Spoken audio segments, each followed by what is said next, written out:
He was looked down on for appearing weak, but he shocks everyone when they find out he's actually the master of the strongest hunter clan. The story begins with a group of kids as they dream of becoming treasure hunters. We learn that treasure hunters explore ruins known as vaults to obtain the riches and relics hidden inside, but they risk their lives fighting against monsters known as phantoms. We meet a boy named Cry as he heads to an interview where the strongest clan is recruiting new members. As he waits in line, a girl named Ruta introduces herself, and she notes that she has always been a solo hunter, but after having trouble with a vault called the White Wolf's Den, she decided to try and join a party. A hunter named Greg overhears them and tells her there's no way she can take on the den as a level 3 hunter.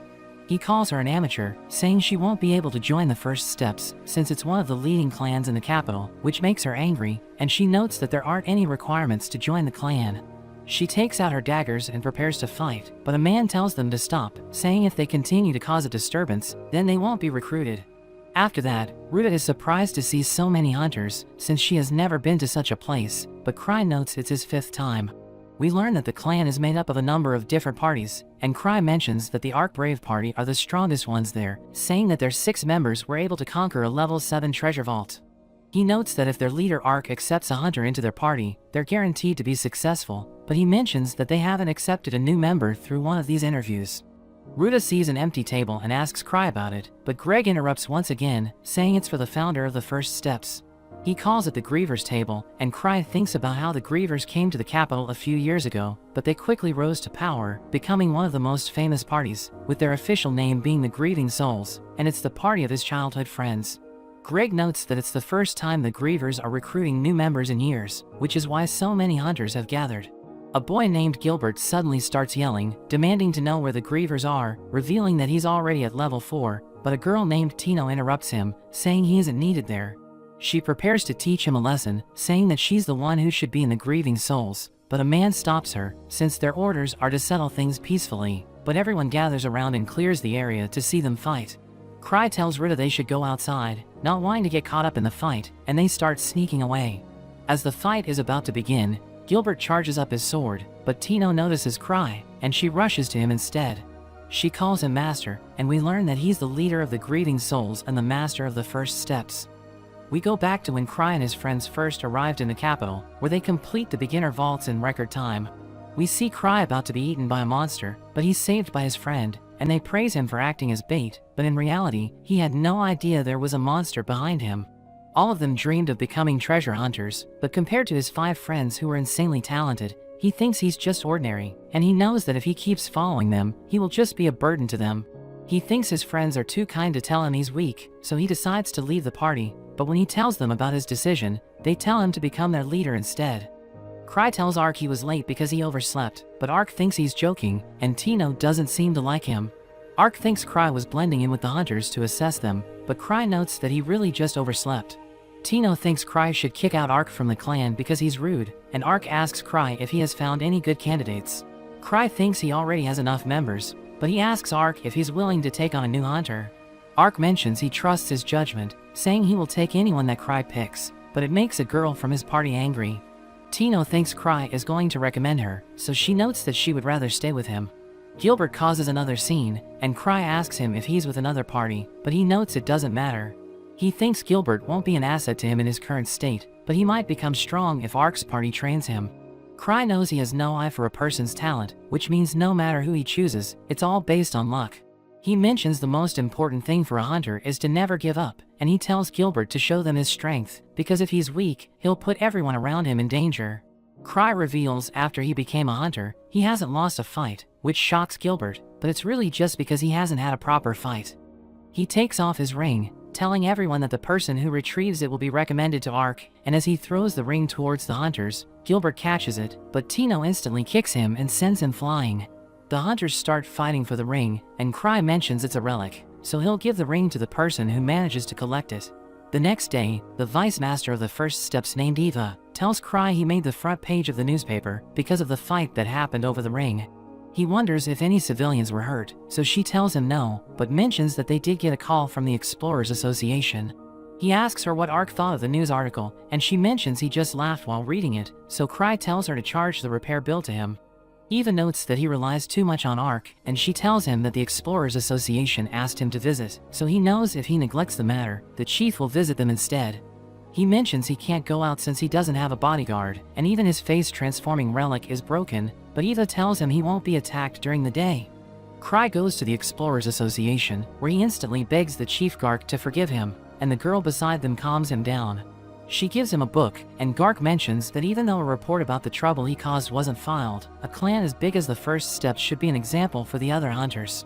Cry knows that the association receives a lot of requests, but some of them have low rewards or are extremely difficult, which makes it so that no one will accept them, and the hunters consider these requests as chores.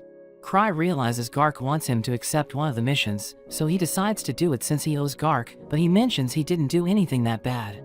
Gark allows him to choose a mission of his liking, so Cry goes through the book and selects a level 3 request, thinking it looks like an easy rescue mission, but after he leaves, Gark is impressed, thinking he chose the most dangerous job on purpose.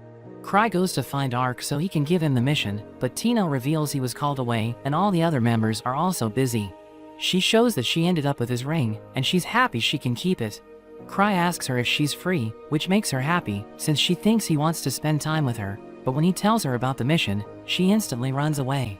Cry summons a creature from his chain which retrieves her, and she mentions she thought they were going to have fun together, but he's forcing her to do a chore instead. She mentions that she's only level 4, so she can't rescue 5 people on her own, but she gets even more angry as Cry tells Gilbert and the others to accompany her.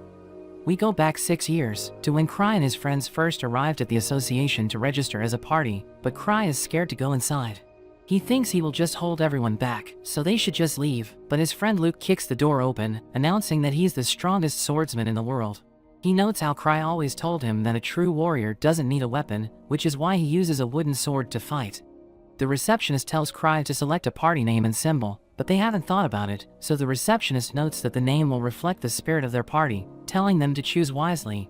Cry decides to use the opportunity to show everyone how bad of a leader he is, so he chooses the name Grieving Souls, which everyone doesn't like, since they're supposed to be a hero party, but a name like the Grieving Souls will make them seem antisocial. Cry says he isn't cut out to be their leader, but they all change their minds and decide that they like it so that he doesn't leave them. Back in the present, Greg is still shocked that Cry is the clan master, and he realizes that Cry is a level 8 treasure hunter known as the Thousand Tricks. Gilbert refuses to believe Cry is the strongest hunter in the capital, because he doesn't even look like he trains, and Tino says she can't team up with Gilbert since he's all talk, but Cry thinks about how he's also just talk. Cry asks them if they're willing to help, but Gilbert refuses to listen to him since he doesn't acknowledge him, so Cry decides to leave him out. As Cry is about to leave, Gilbert tells him to fight him, saying that if he loses, he will join them, because he refuses to follow someone weaker than him, but Cry tells him to fight Tino, since she's their party's leader. Gilbert mentions he let his guard down when he fought her before, but he isn't going to make the same mistake, and he tells Cry he'll fight him next after he defeats Tino. Cry reveals that Tino is also a level 4 hunter, and she notes that even though she's nothing compared to Cry, she still won't lose to Gilbert. She throws away her weapons so that she won't accidentally kill him, which worries Ruta, and Greg mentions if they fight head-on, Tino won't stand a chance since she's a thief. Cry knows that even though their levels are the same, there's still a large gap in their skill, and Tino is more experienced in one-on-one fights. He thinks Gilbert's Purgatory Sword will decide the result of their fight, but Gilbert throws it away, saying he doesn't need a weapon to fight an unarmed girl. Tino notes that if she wins, Cry will get ice cream with her, and he can't resist after seeing the look on her face.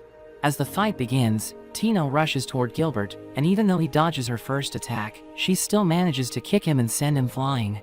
Gilbert refuses to give up, and he tries to punch her, but she puts him in a leg lock, saying she went easy on him.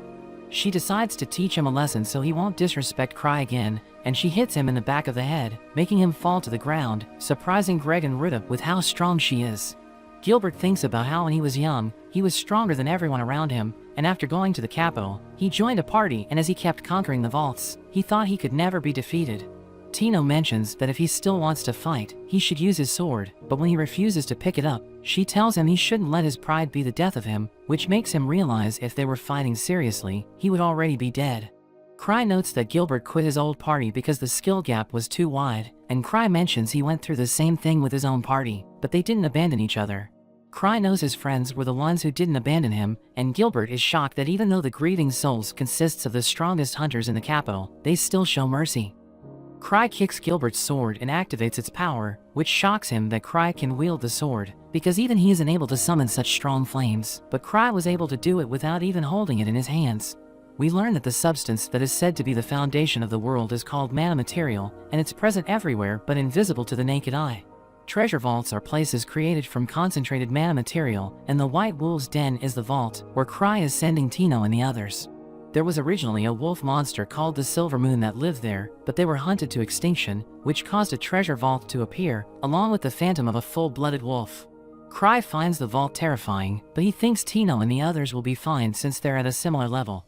Eva asks him about the Purgatory Sword, and he mentions it's such an easy relic to use that even Gilbert, who has no knowledge about how it works, can still use some of its power. He wonders if Gilbert will sell him the sword, and Eva mentions he shouldn't waste money on it since he already has similar relics, but he notes that all relics are different. She tells him he should be careful with his spending, no matter how much money he gets from the Grievers, and Cry thinks about how everyone in the Grievers gets an equal amount of money they make from hunts, even if they didn't contribute. Cry sees that he forgot to charge his relic, so he goes to a girl who charges it for him, and the man with her tells him about a stray level 3 phantom that appeared on the Northern Highway, where it wiped out a caravan, which was escorted by 3 level 3 guards. He mentions the phantom took the shape of a wolf, and it came from the White Wolf's Den, which worries Cry, but he tells himself that Tino and the others will be fine. They note that the phantoms are getting stronger, so there have been talks about changing their certification levels, because another party went missing a few days ago that was led by a level 5 hunter named Rudolph. Cry reads the quest again, and he realizes he forgot to read the part where it mentions the people who need to be rescued are Rudolph and 5 other level 5 hunters, and the others are shocked when Cry mentions he sent Tino to the Wolf's Den. After he leaves, he thinks they'll be fine as long as Gilbert has his Purgatory Sword, but he becomes worried because he doesn't know if Gilbert charged the sword after he used it. Meanwhile, Tino tells the others that the quest won't be easy since it was given to them by Cry, so it's why she wrote her will before she left. They all think Cry must have selected them for a reason, but he really just picked them all randomly. Cry thinks they can just come back if things get out of control, but he knows Tino won't retreat no matter the situation, so he decides to catch up to them before they reach the vault, and he plans to tell Ark to complete the quest once they return. He opens a secret room and he packs as many relics as he can, looking at a particular safe.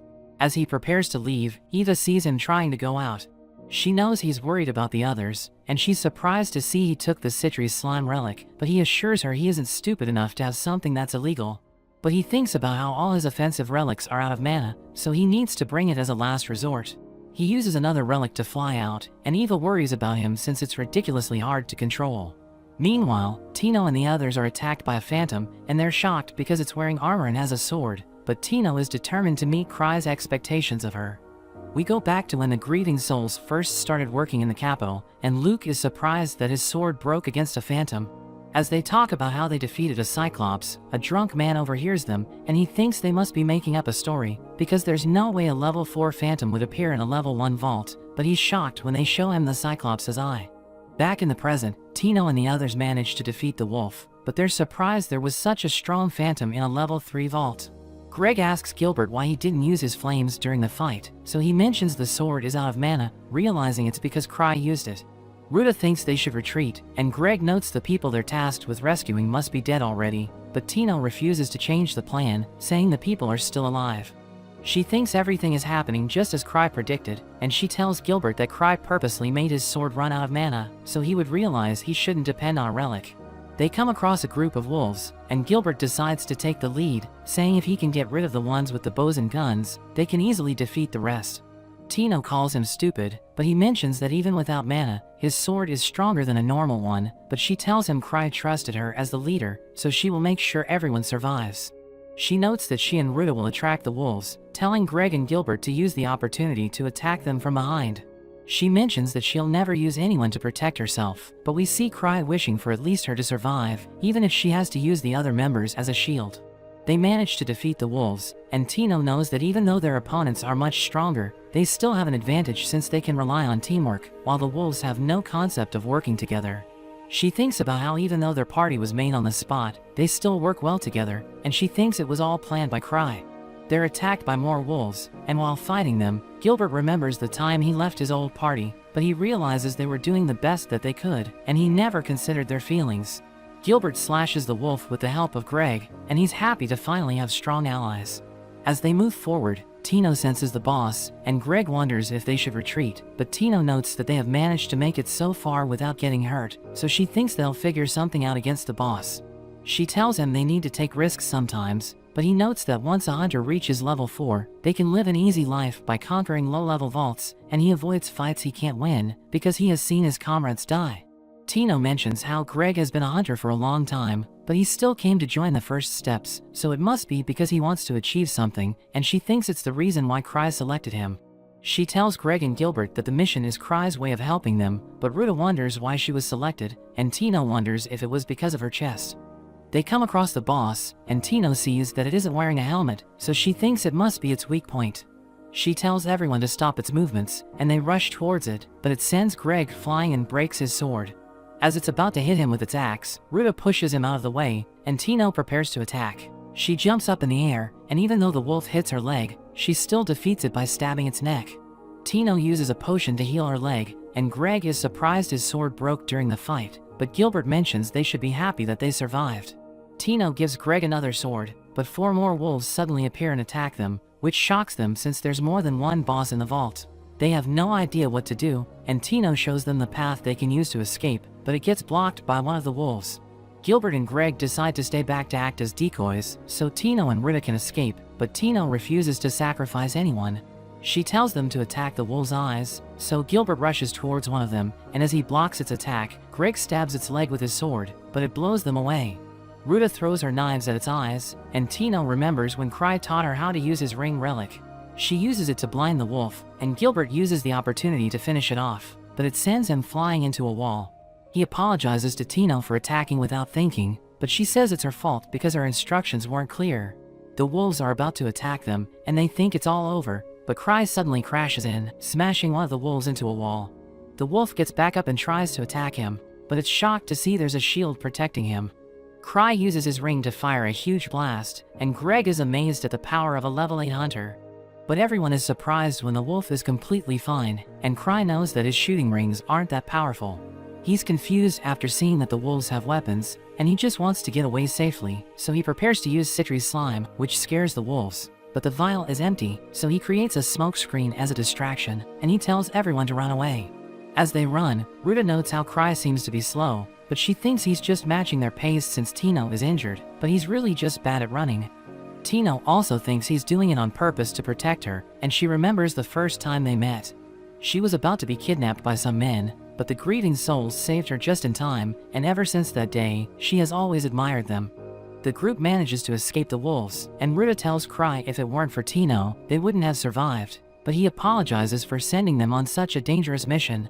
He uses a relic to heal Tino, and he tells everyone to think of a way to get out of the vault instead of thinking about fighting the bosses, but he gets worried since he has no idea where to go. We go back to the past, when Cry shows all the relics he bought to his friends, which impresses everyone, and his friend Liz asks him to pick one out for her, but Luke says it's not fair, and tells him he should choose one for all of them. Citri shows interest in a bag, and Cry notes it's a magic bag that can store an unlimited number of items, so she thinks it must have cost a lot, but he reveals it was actually cheap, because it only holds chocolates. Liz tries a bracelet, but she suddenly falls over, and Cry mentions it's a labyrinth ring, which messes up her sense of balance. Luke tries out a cool sword, but he starts to lose his mind, and Cry mentions that it's cursed, so they realize that all the relics are trash, but they take them as training items. Back in the present, Cry wonders why he's leading, even though he has no clue where to go. He thinks Tino or Ruta should take his place since they're thieves, and Gilbert asks him if they're headed for the exit, but Tino tells him it's a part of his training to read Cry's intentions, and she notes that they aren't heading toward the exit, which shocks everyone.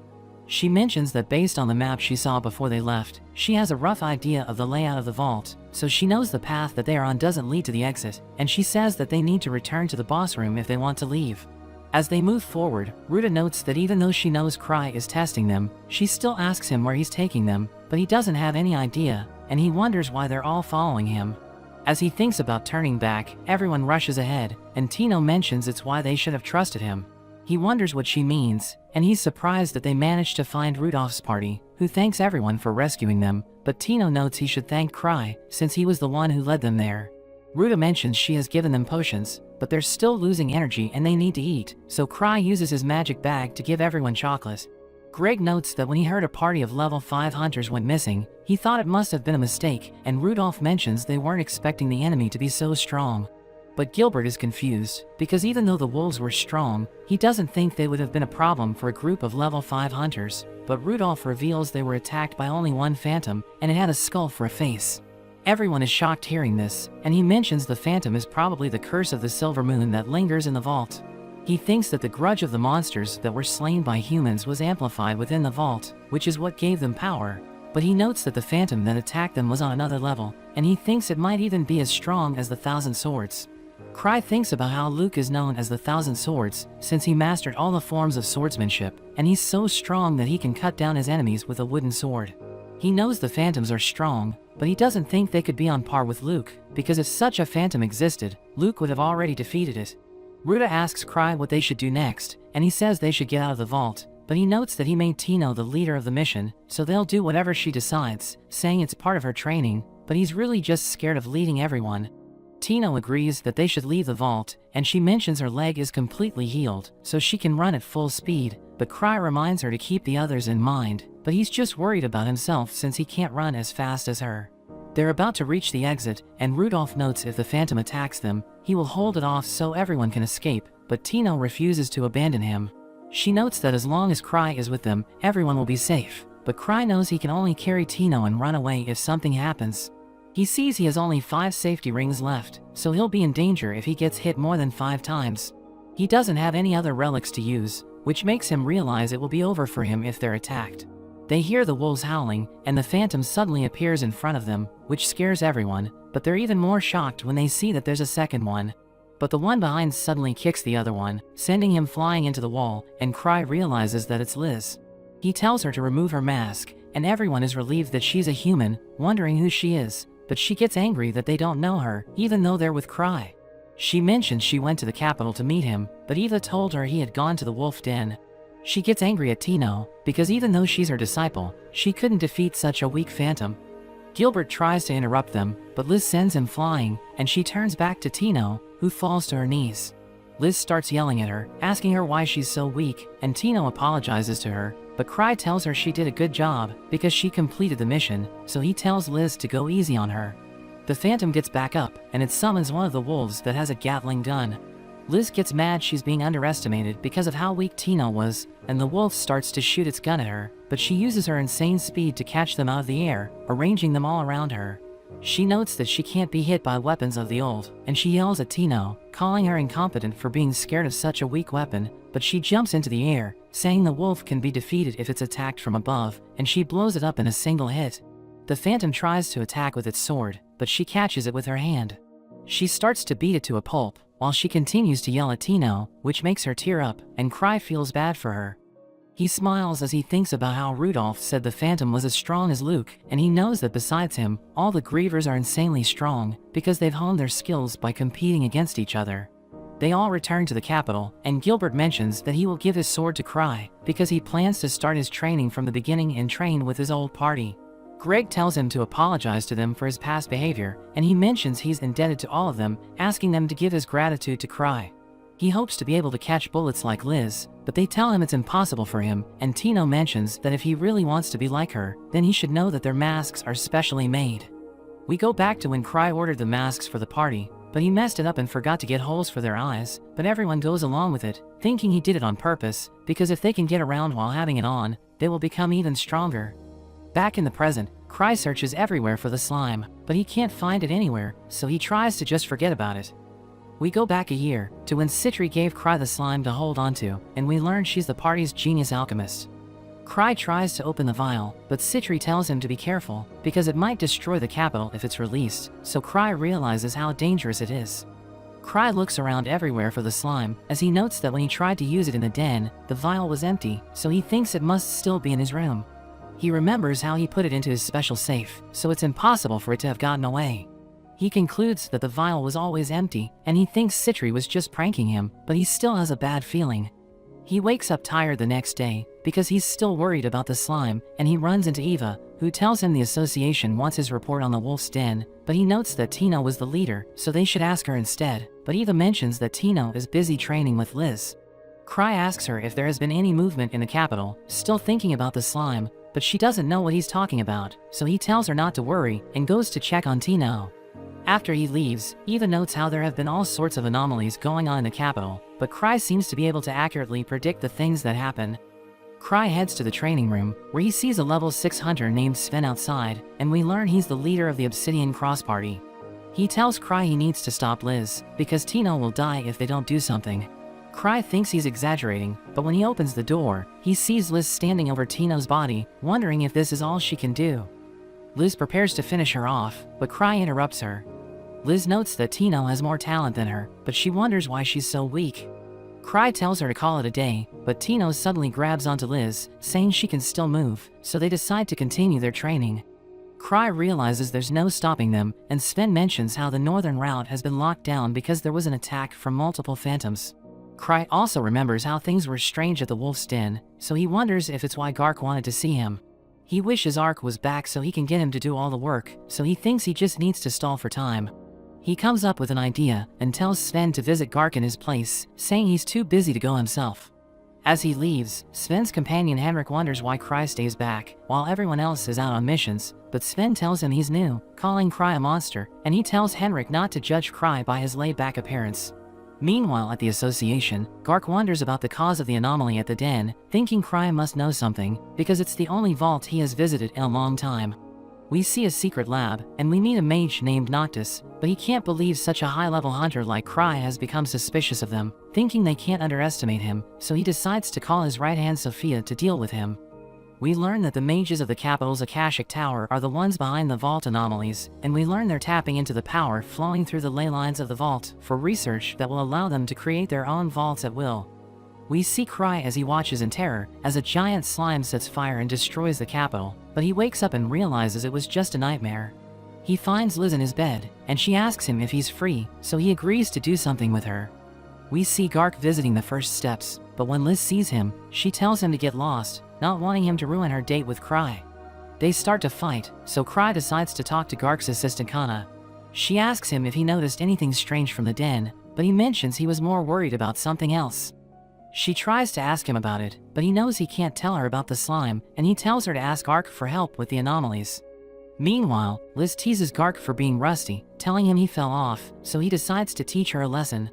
We learn he was a first-rate level 7 hunter, and he had the nickname of being the War Demon, but Cry interrupts their fight, telling Gark they're done with their business, so Liz gets ready to go out, and Eva freaks out seeing all the damage from the fight. Cry and Liz head out into the city, and we learn that Liz and the other grievers were at a level 8 vault called the Night Palace. She notes that the phantoms there were strong, so Cry asks her how they compared to the boss from the Wolf's Den, but she doesn't even remember it because it was so weak. Liz suddenly tackles a man, saying he was staring at them, but Cry gets her to let him go and he apologizes to the man. The man quickly runs away, and Liz thinks Cry allowed it on purpose, thinking he's a good actor, but Cry is just confused. We see the man after he gets away, thinking Cry was giving him a warning, so he wonders how much Cry knows about their plan. Cry sends the Obsidian Cross to the association in his place, which makes Gark angry, because he wanted to question Cry himself. But he knows the party is skilled, so he gives them the task of investigating the Wolf's Den. Meanwhile, Liz goes out with Cry again, but he tells her to calm down, reminding her that it's not a date. She asks him if he's looking for something, so he explains that Eva's report mentioned that people have been disappearing from the area, and even though such incidents aren't rare in these parts of the city, he thinks they need to take it seriously, because Citri's slime might be involved. He also mentions Eva told him about a new ice cream shop nearby, so he wants to check it out, which makes Liz excited. We see the man from the other day watching them, and he starts freaking out, thinking Cry and Liz let him go before, just so they could follow him. He notes that the ice cream shop is actually the secret research base for the Akashic Tower, so he thinks he needs to close the shop until Cry leaves, but Sophia suddenly arrives. She sees him panicking and wonders what's wrong, but before he can respond, Liz knocks on the shop's door. When no one answers, she gets impatient and tries to break it down, but Cry stops her, suggesting the shop might have run out of stock, so he convinces her to leave, even though she mentions she can still smell something sweet inside. They return to the clan office, where Liz is annoyed they didn't get ice cream, but Cry is still just worried about the slime. He asks her if Citri has returned from the Night Palace, so Liz offers her help instead since Citri won't be back for a while, but he mentions that he needs Citri's expertise on a certain magical creature.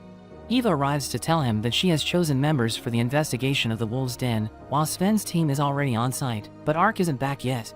She mentions the investigation will begin tomorrow, and they're also sending a relic expert to check the vault, but Cry is just relieved he doesn't need to go, and he trusts her to manage it.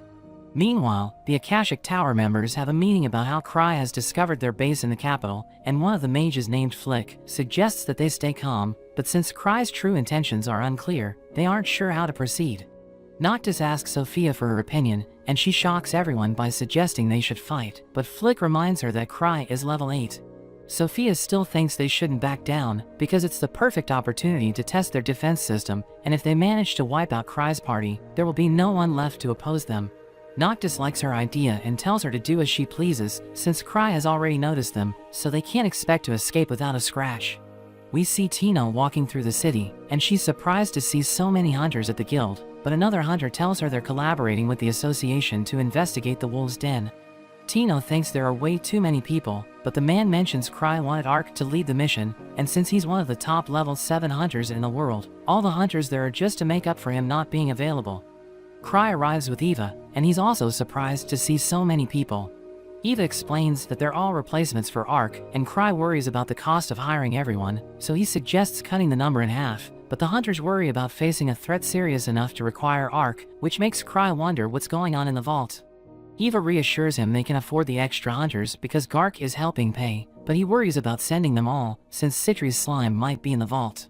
Liz suddenly arrives and mocks them, claiming she can handle the job on her own, so she asks Cry to allow her to go, but he refuses because he worries she will cause trouble with the other groups there, and he knows she will drag Tino along with her, who still hasn't fully recovered from her training. Eva asks Cry if he will lead the mission himself, which makes the hunters happy, but he thinks Sven is better suited for the role, and he notes he still has an important task to finish, so he will join them later, but he really just plans to show up only when the mission is nearly complete. As the party prepares to leave, Liz insists on going, but Cry tricks her by saying he has an important task for her. Before the hunters leave, they ask if there's anything they should be cautious about, and Cry warns them to watch out for slime-like creatures, which surprises them since slimes don't usually appear in the Wolves' Den. Meanwhile, at the Akashic Tower base, Noctis learns that there are hunters approaching, which makes them worried, but Sophia believes they can handle it. She mentions that from the Grieving Souls, only Cry, Liz and Citri are in the capital. She says they can easily deal with Liz by stopping her physical attacks, and Cry is a strategist, so he can't use his full abilities without another party member to guide. Noctis notes that the real threat is Citri, but Sophia tells him her defense system will restrict her alchemy techniques, making it impossible to penetrate, but she notes that Citri has been snooping around their research, so they must take her out. Noctis gives her full authority to do as she pleases, and he even orders his men to follow her every command. Meanwhile in the den, Sven and his team notice everything seems normal, making Henrik wonder why they even accepted the quest, but Sven reminds him it was a direct order from Gark, so they didn't have a choice. Henrik complains they're just cleaning up after Cry's mess, but Sven tells them they will eventually understand how skilled Cry is. He receives a message about Cry's warning, so he gets Henrik to blow the emergency whistle, which makes all the other teams evacuate outside, but another hunter named Gain thinks he's wasting their time over a slime.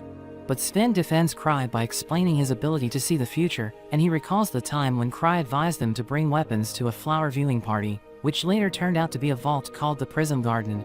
Gain is shocked hearing this, and Sven reveals he's spent a lot on his communication stones, so he can always get the latest information. Meanwhile, Liz keeps bothering Cry, saying she wants to fight in front of him to show her true strength, but he tries to stall until the investigation is over. Citri suddenly arrives, and Liz wonders why she's back, but she notes that she had a bad feeling that something big was happening, so she came back to help Cry. We go back to their childhood, where Citri tells Cry she needs to make up for what the others lack, so they can continue enjoying life as hunters. She knows she isn't strong, but Cry suggests she take on a role that suits her best, which is how she became their alchemist. In the present, Citri explains to Cry how her slime evolved and improved, but she still considers it a failed experiment. She reassures him that he doesn't need to worry, because she has programmed it so that it won't attack either of them. Citri wonders how it could have escaped Cry's safe, and after investigating, she thinks that the slime must have learned to open the vault on its own, and it snuck out through the bath drain. She promises to take care of it, but she also mentions that if things continue the way they're going, the entire investigation team at the Wolves' Den will be wiped out. Sven learns that Cry and Liz won't be joining them until later, so he will need to lead everyone in their absence. He gathers all the hunters, and he asks if anyone has experience fighting slimes, but they laugh since they're considered weak, and one hunter even jokes that he might have killed a slime without even noticing. Sven asks them if anyone has brought tools to deal with slimes, so the group begins listing the various weaknesses of slimes and how they can easily defeat one. They're interrupted by Gain, who insists they resume exploring, and he mentions he isn't scared of a slime, so if one comes, he will deal with it himself, but everyone mocks him, saying he's the type who would die first. Sven even tells him to leave behind his personal information so they can avenge him after he dies, which makes him annoyed, and he dismisses their warnings, saying they're crazy for believing Cry, who didn't even show up. A girl named Talia introduces herself as an alchemist, which surprises Sven because he didn't think they had another alchemist besides Citri, so she reveals she worked in the clan's lab with Citri, where they researched on slimes. They ask if she knows of any slime weaknesses, so she shows them a drug, which should be able to kill any slime, putting everyone at ease. Meanwhile, Noctis contacts Sophia, who tells him they're up against less than 100 hunters, and most of them don't even have a title, so she thinks they will easily defeat them. Sven prepares an action plan, telling the hunters to secure the vault's interior as units, and to use whistles for communication. He tells them to be careful, and notes that those who aren't assigned to suppression should stay outside to assist with any rescues if necessary. After a while, reports come in that only a few wolf knights have been encountered, which makes Sven question Cry's ability to predict the future, but he notes they would be lucky if nothing happens. Gain complains they wasted too much time, while Henrik says that even though he doesn't know Cry well, he trusts in Sven's judgment. Gain goes into the forest, and he thinks if Ark had given the order, he would have trusted it, but with Cry sitting back in the capital, he doesn't feel the same. He suddenly hears a noise and assumes it's a wolf, but he's shocked to find two mages with a wolf knight that's chained up, and they have a suspicious-looking syringe. They talk about how Sophia is their master's favorite, even though she can't use magic properly, but Gain rushes at them, and he manages to take out one of them, while the other mage shoots fire at him, which he blocks using his shield. He knocks the mage out, but his arm still gets burned, and the mages wonder if it was Cry who sent him. But he denies it, and they inject the wolf with mana material, transforming it into a giant slime creature. They explain it's a phantom, which has been demonized to seek out high concentrations of mana, so it starts to attack Gain. The creature lets out a loud roar, drawing all the hunters to its location, where they find Gain, who's severely injured, and he confirms Cry was right about the slime. The creature soon appears, and Talia notes she has never seen such a big slime before. Sven notices it has slow movement, and he tries to organize the hunters, ordering the mages to create a diversion. He orders everyone to attack its legs, but even his own arrows don't affect the monster, so he tells Henrik to help Gain, who mentions how the mages injected a wolf knight to turn it into a slime, just as Cry had predicted. Sven realizes both physical and magical attacks don't affect it, so one of the hunters asks him what they should do. Sven notes that even if they can't defeat it, they can't run away. He tells everyone to focus on dodging its attacks, while he takes the drug from Talia, which she explains will cause the slime to self-destruct if the liquid touches the slime. Sven gets the slime's attention, and as it chases after him, it jumps high up into the air and surprises everyone, but Sven plants the container under where it will land. The slime bubbles up on contact, but it doesn't work, and Sven realizes it isn't a slime like Cry had predicted, but another hunter corrects him, saying Cry warned them about a creature that was slime-like. Citri arrives explaining the creature has a magical barrier, and she notes Cry sent her because he thought things might become dangerous. She describes how the slime creates a strong force field that deflects arrows and counters magic, and she thinks they wouldn't encounter a phantom like this even in a level 8 vault. She notices the slime dissolving its own body to convert mana material into magical energy, so she explains it's trying to replenish itself by absorbing her mana, since she has the highest mana concentration among them all. She continues to dodge all its attacks and gets close to the creature, asking Sven for his help as she tosses another container toward the slime. So he shoots it with his arrow, and the slime is instantly dissolved. Citri reveals the container had an anti-mana material, and Gark also arrives there wearing his armor, which surprises Sven, but Citri notes that Gark gave her a lift, since she can't run like Liz. Meanwhile, at the Akashic Tower base, Noctis is shocked that Citri managed to defeat the demonized phantom so easily, and he remembers Sophia warning them about her abilities. Citri briefs the hunters on her investigation into the Akashic Tower and Noctis, explaining that they have been researching ways to manipulate vaults. They remind her that Noctis was banished from the capital, but she reveals she has done thorough research, and she notes the phantom they faced was most likely a product of the Akashic Tower's experiments. Talia thinks there must be an underground device involved, and Citri agrees, because creating such monsters would require significant equipment. She worries that there may be more monsters like the one they defeated, and she admits she only had one stick of anti-mana, which she has already used. She notes that she isn't a good fighter, but she's determined to do her best, and thinks that with everyone's help, they will be okay. Later on, Henrik praises Citri in front of Sven, but he warns him to be cautious, because he considers her a powerful weakling. He notes she's one of the grieving souls, so she'll do anything to survive, even if it means devouring him. Meanwhile, at the Akashic Tower base, the mages tell Flick that Sophia has ordered them to release the demonized phantoms one by one, but they believe it will only help the hunters defeat them more easily. Flick notes that Sophia is just a researcher, and she has no combat experience, so they try to contact her, but they can't reach her. He mentions that even though they're well prepared, if the one leading them is incompetent, it won't mean anything. The mages remind him that the Master gave Sophia full authority, but he thinks what really matters is winning, so Flick orders them to release all the phantoms at once, thinking it will overwhelm their enemies. Meanwhile, on the surface, the hunters interrogate the captured mages, and learn that a single injection can create a monster. Citri asks if they're working for Noctis, promising to guarantee their safety if they answer, but the mages refuse to betray their master, which confirms her suspicion about their connection to the Akashic Tower. She mentions that she knows how to make them talk and pulls out a tube, which the others recognize as a brainwashing potion, and they tell her to stop, saying that using such a potion is a war crime, so she drinks the liquid herself and explains that it was just colored water, but she really just has a resistance to it. The demonized phantoms soon arrive, and the captured mages try to scare the hunters. Sven asks Citri how they can defeat them, and she explains that the phantoms have several barriers, so they must figure out the attributes of the barriers to know how to break through them. Sven observes Citri's calmness, and he notices the phantom is much faster than the previous one they faced. Citri tells the shield bearers to stand at the front, so they can check the direction of the phantom's force field, but she warns them to drop their shields as soon as they make contact. The phantom attacks, and one of the hunters loses his arm despite Citri's warning, so she tells the others to focus on the monster, but their attacks prove useless, because the phantom's force field rotates, allowing it to dodge everything. She analyzes the situation and concludes that physical attacks, including Gark's axe, won't work, so he wonders if they should wait for the phantom's mana to run out, but Citri disagrees, saying it would take at least an hour, and Sven finally understands why Cry wanted Ark to handle the mission. As they debate on their next move, another phantom appears, making their escape seem impossible, but Citri suddenly gets an idea and notices a major flaw in the Akashic Tower's approach. She calls the mages back, ordering them to stop attacking, and to everyone's surprise, the phantoms start attacking each other instead of the hunters. Citri explains that the phantoms instinctively target humans to replenish their mana, but without hunters attacking them, the only other mana sources are the other phantoms themselves, because they are basically lumps of mana material. The hunters watch in amazement as the phantoms destroy one another, while the mages are unable to understand what went wrong. Meanwhile, at the Akashic Tower base, Noctis is furious with Flick and the others, since they went against Sophia's orders. Sophia defends herself, saying that while she lacks battle experience, her orders are never without reason. Noctis tries to stay positive and points out that their fighting strength isn't limited to the phantoms. He asks Sophia what they should do next, and she notes that Citri and Gark have also joined the hunters, so the situation has changed. She thinks they can't afford to retreat, and she reminds them of the captured mages, worrying they might reveal information about the tower.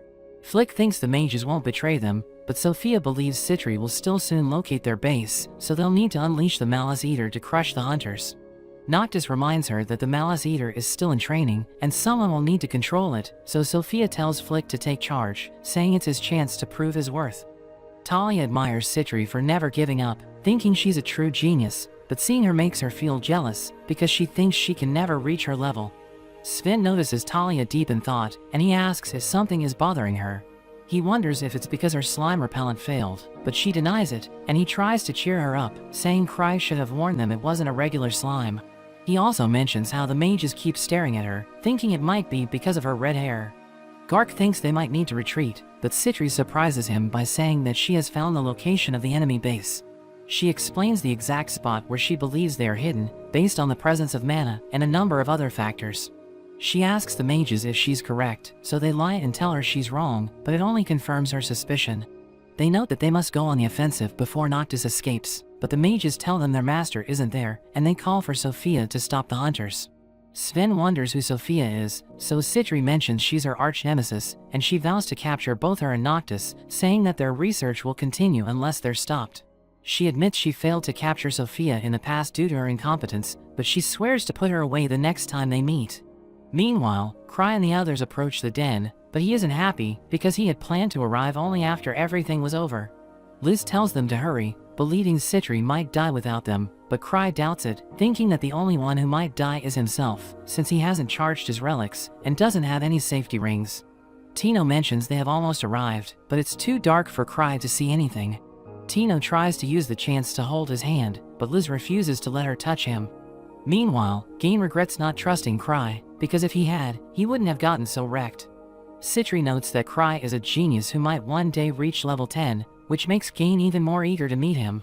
Gain assumes Cry must be incredibly strong, but Citri explains that strength isn't everything, and even if Cry were weaker than a sand rabbit in combat, it still wouldn't matter.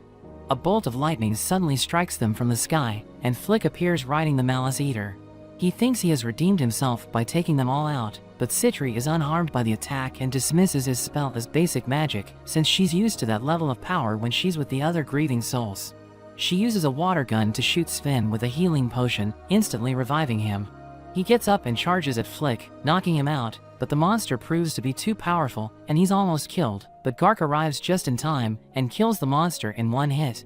Noctis is disappointed in Flick, since he didn't follow the orders once again, noting he only took one Malice Eater when he was supposed to take more. His followers begin to lose hope, wondering if Cry planned everything from the start, so they consider deploying all their remaining Malice Eaters, but Noctis stops them, mentioning that they still have Sophia and their final trump card. We see that Citri and the others have made it to outside the Akashic Tower base. Sven prepares to enter, but Gark volunteers to take the lead, since he wants to prove Liz wrong about him being washed. Meanwhile, Cry's party observes the effects of Flick's lightning, and Liz notes that it was average, but Tio can't believe that she thinks that an attack on such a scale is only average. We see the hunters going up against the Akashic mages, but Noctis unleashes his trump card, an enormous golem named Akasha, and he calls it the culmination of all their research. Gark manages to block its attack, but the other hunters struggle against the Malice Eaters, and the captured mages escape during the chaos. Gain thinks they should retreat, but Sven gets hit, and things are looking bad, but one of the Malice Eaters is suddenly taken out, as Liz suddenly appears, and the other hunters get fired up seeing they have reinforcements. Meanwhile, we see Cry left with Tino, and he worries about losing Liz as his bodyguard. Tino senses something nearby, but Cry thinks they should just ignore it, but the mages wonder what he is thinking, since they think he should be aware of them. Liz takes out another Malice Eater, and she teases Citri for struggling against such weak creatures. She starts attacking the golem, but it's able to withstand her attacks. Gark swings his axe at it, but it jumps up to avoid it. Sven sees that it looks similar to the Grieving Soul Ansem, and Liz wonders why the golem was modeled after him. She continues her attack, but the golem pulls out a gun and lands a blast on her. It starts chasing after her, and Citri thinks it's a bad matchup for Liz, so she thinks they need to just wait for the golem to run out of energy, but Liz insists on destroying it. She delivers another attack, kicking it down, and Gark freezes its leg, but it's able to stop itself from falling. Liz gets annoyed, noting that her time is up, and Sven wonders what she means, but Cry and Tino suddenly appear. She notes that she wanted to finish things before he arrived, and Citri realizes it's over.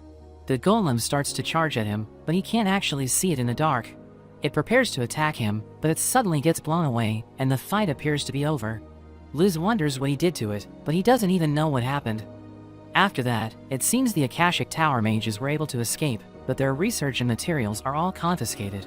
Citri thanks Cry for his help, and he wonders how things are going with her nemesis, but she thinks about handling it on her own. Meanwhile, the captured mages regroup with Noctis, and they tell him that Sophia has infiltrated the hunters. Noctis wonders about what she's thinking, but he struggles to read Cry's intentions, so he decides they can't risk it, so they need to just leave the capital, and he tells his men to call Sophia back. Meanwhile at the association, Gark demands to know what Cry knows, but he swears that he knows nothing. He thinks they should talk to Citri since she was in charge of the mission, but the official is hesitant about questioning her.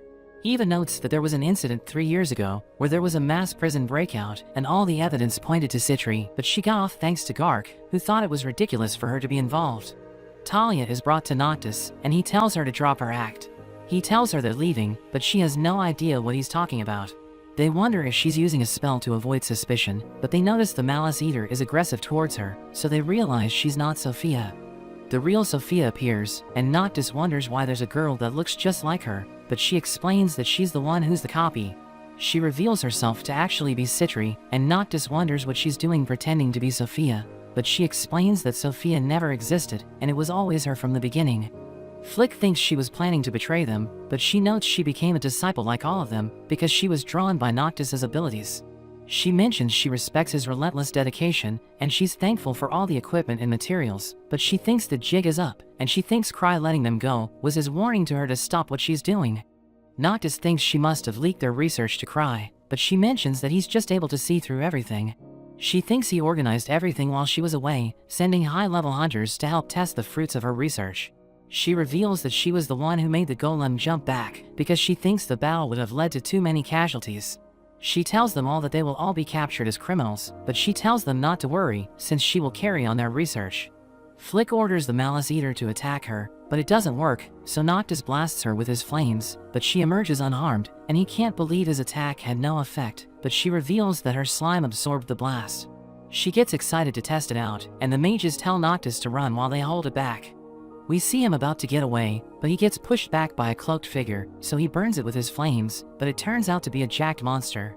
Noctis freaks out seeing it, and Citri notes that as the weakest member of the Grieving Souls, she had to quickly gain power. She mentions that creating a golem took too much time and resources, so she made a chimera instead. She reveals she was behind the mass prison break incident, mentioning it was all so she could get the parts she needed. She calls it Killium, and Noctis thinks she's insane, but it ends up finishing him off. After that, Cry asks about what happened to Talia, but Citri notes she just had some memory loss. She thinks it's a shame how everything turned out, but Cry has no idea what she's talking about, so he just agrees with her. A meeting is held about the incident at the association, and Cry helps Citri ask for the golem and the Malice Eaters. The official wonders what he wants with a Malice Eater, but he mistakes it for a drink which shocks everyone. After the meeting, Citri thanks Cry for his help, and we learn they were able to get a Malice Eater. Citri goes to collect it, and as Cry is about to go to the lobby, Gark interrupts him, saying he needs to talk. Gark tells him about a party called the Fallen Fog, who just arrived in the capital from the Land of Fog, and they're led by a man named Arnold Hale. Gark is surprised Cry doesn't know Arnold, so he tells him Arnold is a level 7 hunter who killed a thunder dragon, but Cry mentions that he's also a dragon slayer. Gark laughs and tells him not to cause any trouble, and as he just pats him on his back, it breaks one of his safety rings. Cry sees a poster for an auction he wants to attend, which is selling off some of the highest quality relics, but Cry notes that he doesn't have any money. He thinks about borrowing from Citri, but he remembers he hasn't even paid her back for the last time he took money from her. Gark's niece named Chloe asks Cry why Gark was in a good mood, but she's surprised when he tells her they were talking about Arnold. After Cry and Citri leave, Arnold arrives at the association, and Chloe welcomes him, thinking he's new, but the people with him get scared seeing the way she's talking to him. Meanwhile, Citri shows the Malice Eater she got to Cry and Eva. Eva wonders if it's dangerous, but Citri notes she has trained it so it won't hurt her or Cry. It jumps on Cry, but it breaks his safety rings as he plays with it, so he realizes it's too dangerous. He realizes he needs to recharge his relics, so he asks Citri when his sister Lucia will be back, but she notes it will be a while, because a swordsman phantom appeared in the Night Palace boss room, so Lucia and the others will need to accompany Luke until he defeats it. Citri gives him a ring, which we learn is a relic that can store one spell from the user, and we see that he also has one from Lucia. Meanwhile, the Fallen Fog members are angry because Chloe didn't know who Arnold was. They refuse to be underestimated just because they're outsiders, and they decide to show everyone what they can do. Citri gives Cry a massage, and he notes that he needs to charge all his relics, but there's no one other than Lucia has the mana to do it, so Citri tells him she will think of something. She gathers a group of hunters, telling them they're doing a special training in magic cultivation that Cry came up with. She tells them it will help them reach Lucia's level, and Sven is shocked to hear this. She asks them if any of them are willing to try it, and 2 members of the Starlight Party named Chris and Lapis agree to undergo the training. Chris gets angry at Cry because he didn't greet Lapis, but Lapis stops her, saying that even though Cry is a fool, he's still the clan master. We learn that the Starlight Party is a rare party composed of a sub-race called Noble Spirits, who are known for their longevity and exceptional magic skills, but they look down on anyone who isn't an outstanding mage. Lapis notes that even the nobles consider Lucia extraordinary, so she doesn't think there's any training that can make them as strong as her. but Citri mentions Lucia became one of the most powerful mages because of the training. Another girl named Marriott also asks to participate, so Citri gives her one of Cry's rings to charge, but she's surprised by how much mana it needs. She manages to finish charging it, but she's shocked when Citri gives her another ring, and she mentions that the power of a mage is determined by their total mana, which stops increasing for most people in their early teens. Marriott suddenly passes out, and Citri mentions that when mana is overused, you enter a state of mana exhaustion, but she notes that during recovery from the condition, there's a chance to increase the upper limit of your mana. Sven thinks it's insane, and Chris mentions even for noble spirits, recovering mana takes time, so she doesn't think the method is efficient. But Citri gives Marriott some special juice, which makes her let out a scream, and Citri reveals that her mana has already increased, saying that by repeating the process, they can become stronger. Lapis wonders if Lucia really underwent such training, and Citri mentions that Lucia's power isn't due to talent, but because of her hard work. She knows that Starlight is trying to recruit Lucia, but she mentions Lucia hasn't joined them because of their attitude, where they think they are better than everyone else because of their natural talent. Chris gets angry, so she tells Citri to give her all the relics, saying she will charge them all, and as she starts doing it, the other hunters join her as well. Meanwhile, Ark gets an offer to work for a man named Sandrine, but he notes that he still has a lot to learn from Cry. Sandrine asks him if he has met with the Lord Gladys, saying his daughter Claire is looking for him, and she appears behind them. Cry and Citri go to meet Liz, and Tino notes that she's taking a shower. Liz comes out naked, so Citri quickly covers Cry's eyes, telling her to put on some clothes. Liz wonders if Cry needs something, and he tells her he's thinking of celebrating their safe return, which makes her excited, and she goes to hug him, but Citri holds her back. They go to a bar where Liz and Citri start a drinking contest, but Citri puts a potion in Liz's drink to get her drunk faster.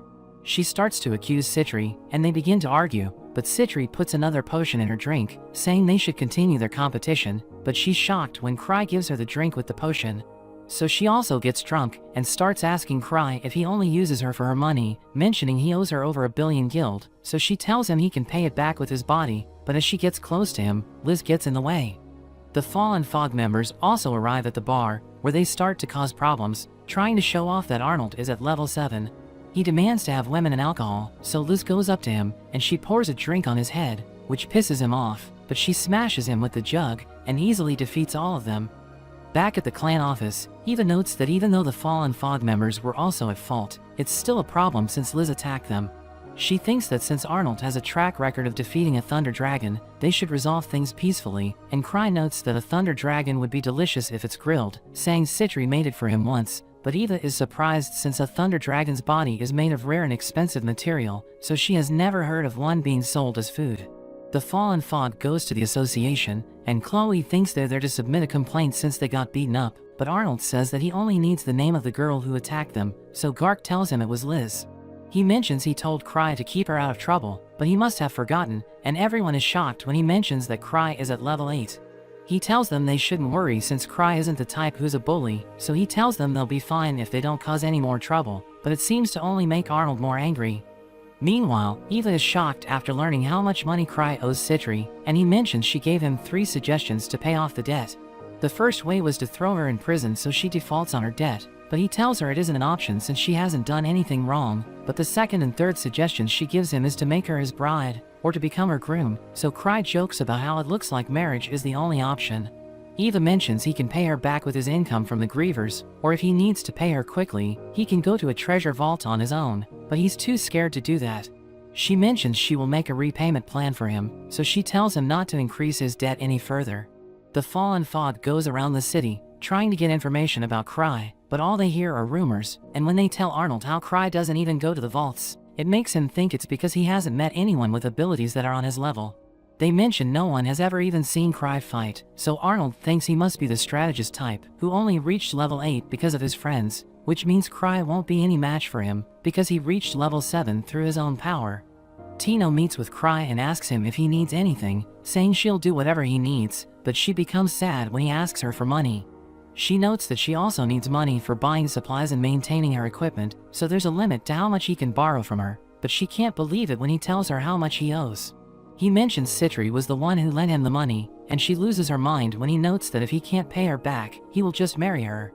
As they go to eat sweets, Tino mentions they can go to a vault and find relics, saying that the auction is taking place in the city, so the relics will sell at a high price. She thinks he can find a vault with valuable relics, but he notes that if he had such an ability, he wouldn't have needed to borrow money from Citri.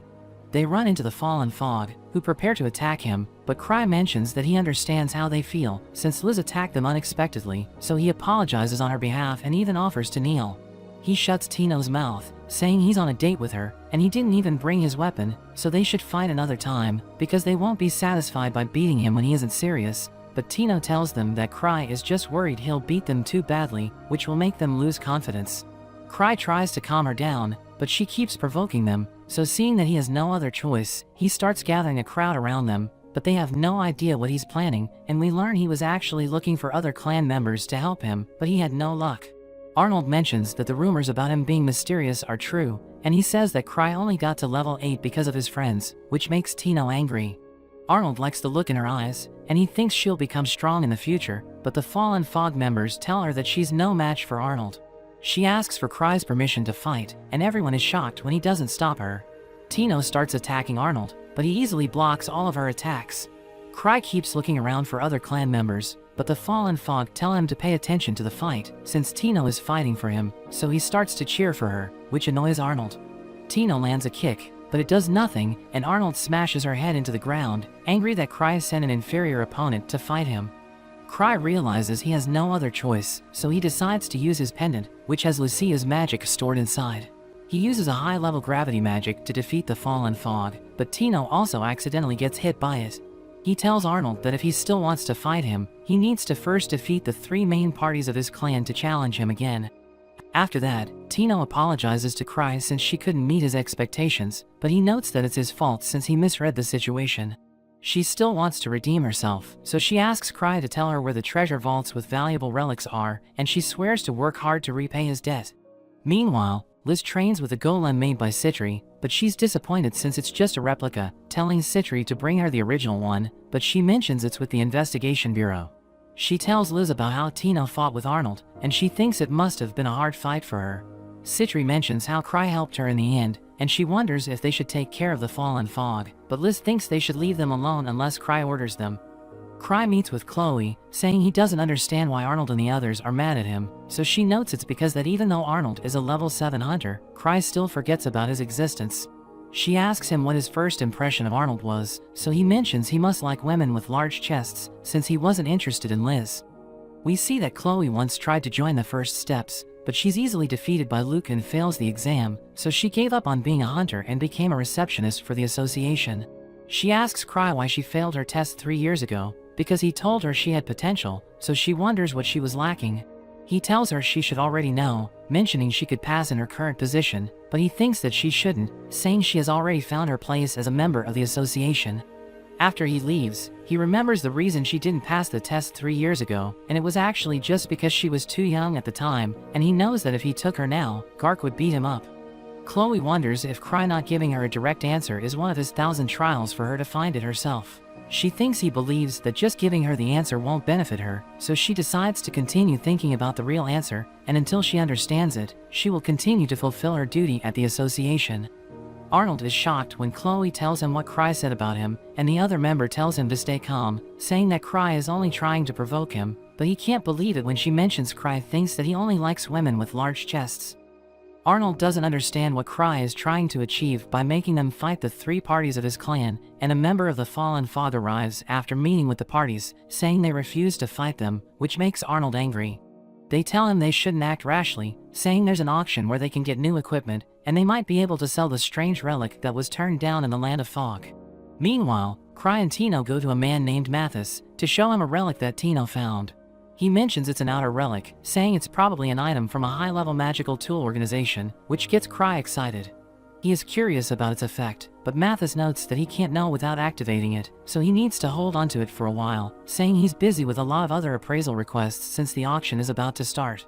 Cry wants to see the relics, so while Mathis is busy talking with Tino, he allows Cry to check them out. Mathis tells Tino to take care of herself, saying she reminds him of his granddaughter, and he mentions she should depend on her friends if something happens. He notes that even Cry can be useful sometimes, and she says that even though Cry is strict, he's a wonderful person, so compared to him, she's nothing. Mathis gets angry and asks Cry what he's teaching her, but Cry is too focused on the relics.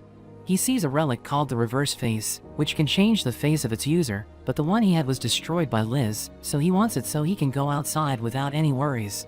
Mathis tells him to go away, saying he has a lot of work to do, but Cry tells him to contact the person who gave him the relic for approval, because he wants to deal with them directly. After that, Tino asks Cry how he's going to get the money, and he mentions that the relic isn't sold in stores since it can be used for crimes, so he can't allow such an opportunity to slip by. Tino tells him Citri is almost out of money, because she's been putting a lot of it into her research, and her potions are also expensive, which she's been giving out to the mages for free. She mentions that if the relic they got appraised is sold for a lot, all his problems will be solved, but Cry thinks about keeping it for himself if it turns out to be rare. They come across a carriage with a noble crest, and Tino mentions it's the crest of Earl Gladys's family, but she's confused by what they're doing there since they hate hunters. They see Claire meeting with Ark, who tells him she just wanted to see where Ark spends his time, and she mentions she hates hunters, but she likes Ark since he has dignity. She sees Cry staring at her, so she tells him to stop looking at her, which makes Tino angry, but Cry quickly holds her back. Ark introduces him to Claire, who says that her father has told her about him, but she notes that he seems to be weak, so she can't believe his level is higher than Ark's. She wonders if he bought his status with money, calling him rude, but she doesn't understand why he isn't saying anything to defend himself, so he mentions he tries to be careful with his behavior since he was raised without learning proper manners. After she leaves, Cry asks Ark if he has money, but he refuses to lend him any, because he knows Cry must have found another relic. Cry tells him he needs to get it, so Ark asks him about what the relic can do, but when Cry says that he can't tell him, Ark tells him he can't help him. Cry starts to ask everyone to lend him money, and a rumor spreads throughout the city that he's looking to buy a powerful relic at the auction. After seeing he has no other choice, he goes back to Citri and apologizes for asking her for more money, even though he told her he was going to pay back his debt. She notes that this is how their relationship has always been, and she says that her research will be delayed a bit, but she managed to get money by selling spare materials. She notes that since he really needs the relic, she will put her needs to the side, and she even offers to go to the bank for a loan if the money isn't enough. Cry hopes that the relic's owner doesn't demand too much for it, but he's shocked when he sees that the relic belongs to the Fallen Fog. Arnold's companion tells them it's a rare relic they brought from the Land of Fog, so they aren't going to sell it for cheap, but Citri tells them it's creepy looking. Arnold's companion says they will just put it for auction, but Citri mentions that the nobles don't buy relics that aren't impressive looking, so it won't be sold for a high price. Arnold mentions that they don't even know what the relic's effect is, so they can't put a price on it, but he thinks Cry must know what it can do since he's willing to buy it. Cry refuses to tell him anything, but he notes the relic is dangerous, which is why it's been restricted by law, so he tells them it's better if they just let it go, so Arnold wonders why he would want it. Arnold starts to wonder if Cry is luring them into a trap, and he thinks the relic might really be a dangerous item, so Cry is just trying to get them to keep it. He decides to sell it for 10 million gild, because he knows it's of no use to them since they don't know how to use it, and falling into Cry's trap by holding onto it would be the worst scenario, which is why he suggested a price they couldn't refuse. He thinks he has won the negotiation, but Cry asks Citri if it's okay for it to be so cheap, but she notes that they were the ones who suggested the price. As they are about to buy it, other hunters start to offer more money for it, and Claire offers 100 million to buy it. After that, Eva tells Cry that everyone thinks it's the strongest relic in the world since he was asking for loans to buy it, but Cry mentions its only use is to avoid being recognized. She tells him to stop increasing his debt, but Citri arrives with 800 million gild, which she reveals she was saving for their wedding, but Eva gets angry at her for enabling Cry, so they end up arguing. After that, Cry and Citri go to meet Claire to discuss the relic, and she admires his attitude for coming forward so openly, saying his nerves seems to rival even Ark's, but he says the only thing he has that surpasses Ark is his level. He mentions there are talks of him being Ark's rival, but he notes they aren't even on the same level, and he considers Ark his friend. She thinks he's making fun of Ark, so she takes out her sword, saying Cry must have gathered a lot of relics to reach level 8, which means his strength is fake, and she decides to win the relic and give it to Ark to help him become the strongest, but Cry tells her that Ark wouldn't be happy with it, because a relic isn't what makes a person strong. Claire starts to cry, saying she will get the relic no matter what, but Citri tells her that even though she's from the Gladys family, she doesn't have an unlimited amount of money. Citri knows that Claire only has 100 million, and she reveals that their budget is 200 million, so she should just back off, but she tells Claire if she can get more than 200 million, then they will admit defeat. Claire tells her father the situation, and he says they can't retreat because it will tarnish their family's name, so he asks his advisor named Monter how much they can spend, and he notes they can take 500 million from their family's savings, along with a 500 million loan from a company, but it will have a high interest. Claire mentions Cry's budget is only 200 million, so they only need more than that, but Monter tells her how no competitor would reveal their real budget, and Gladys tells her to win no matter what. We learn Citri has a budget of 950 million, but she isn't sure they can win. Cry tells her she has done enough, and Liz offers to steal the relic if they lose, but Citri tells her it's a bad idea since Cry would be the prime suspect. They arrive at the auction, and they meet up with Tino and the others. Cry realizes everyone is wondering about the ultimate relic that he's after, so he asks Tino to bid for him in his place. The auction begins, and as the relics are sold, Liz wonders when the mask will come out, but Cry tells her it's the last item, since there's a lot of interest around it, and Cry is disappointed he can't bid on the other items, or else he might not have enough money for the mask. A sword comes out next, and Tino looks to Cry for his signal, which makes him struggle to control his addiction, but he suddenly remembers he has a trump card. He reminds himself that it's only for an emergency, but as the next items come out, he starts losing it. He's about to make a bid, but he thinks about what Citri would think of him. He realizes she would just forgive him, so he prepares to go all out, but the next item is the Akashic Golem. He realizes Citri wants it, but she tells him not to worry, because they won't have enough money for the mask if they try to buy the golem. She tells him it's not important, but Cry can see how much it means to her, so he decides to win it for her. The bid reaches 300 million, so Citri starts to worry, but Cry thinks about how it's all really just her money. The bid reaches 500 million, but Cry keeps bidding, and he offers his entire budget of 950 million, but he still gets outbid.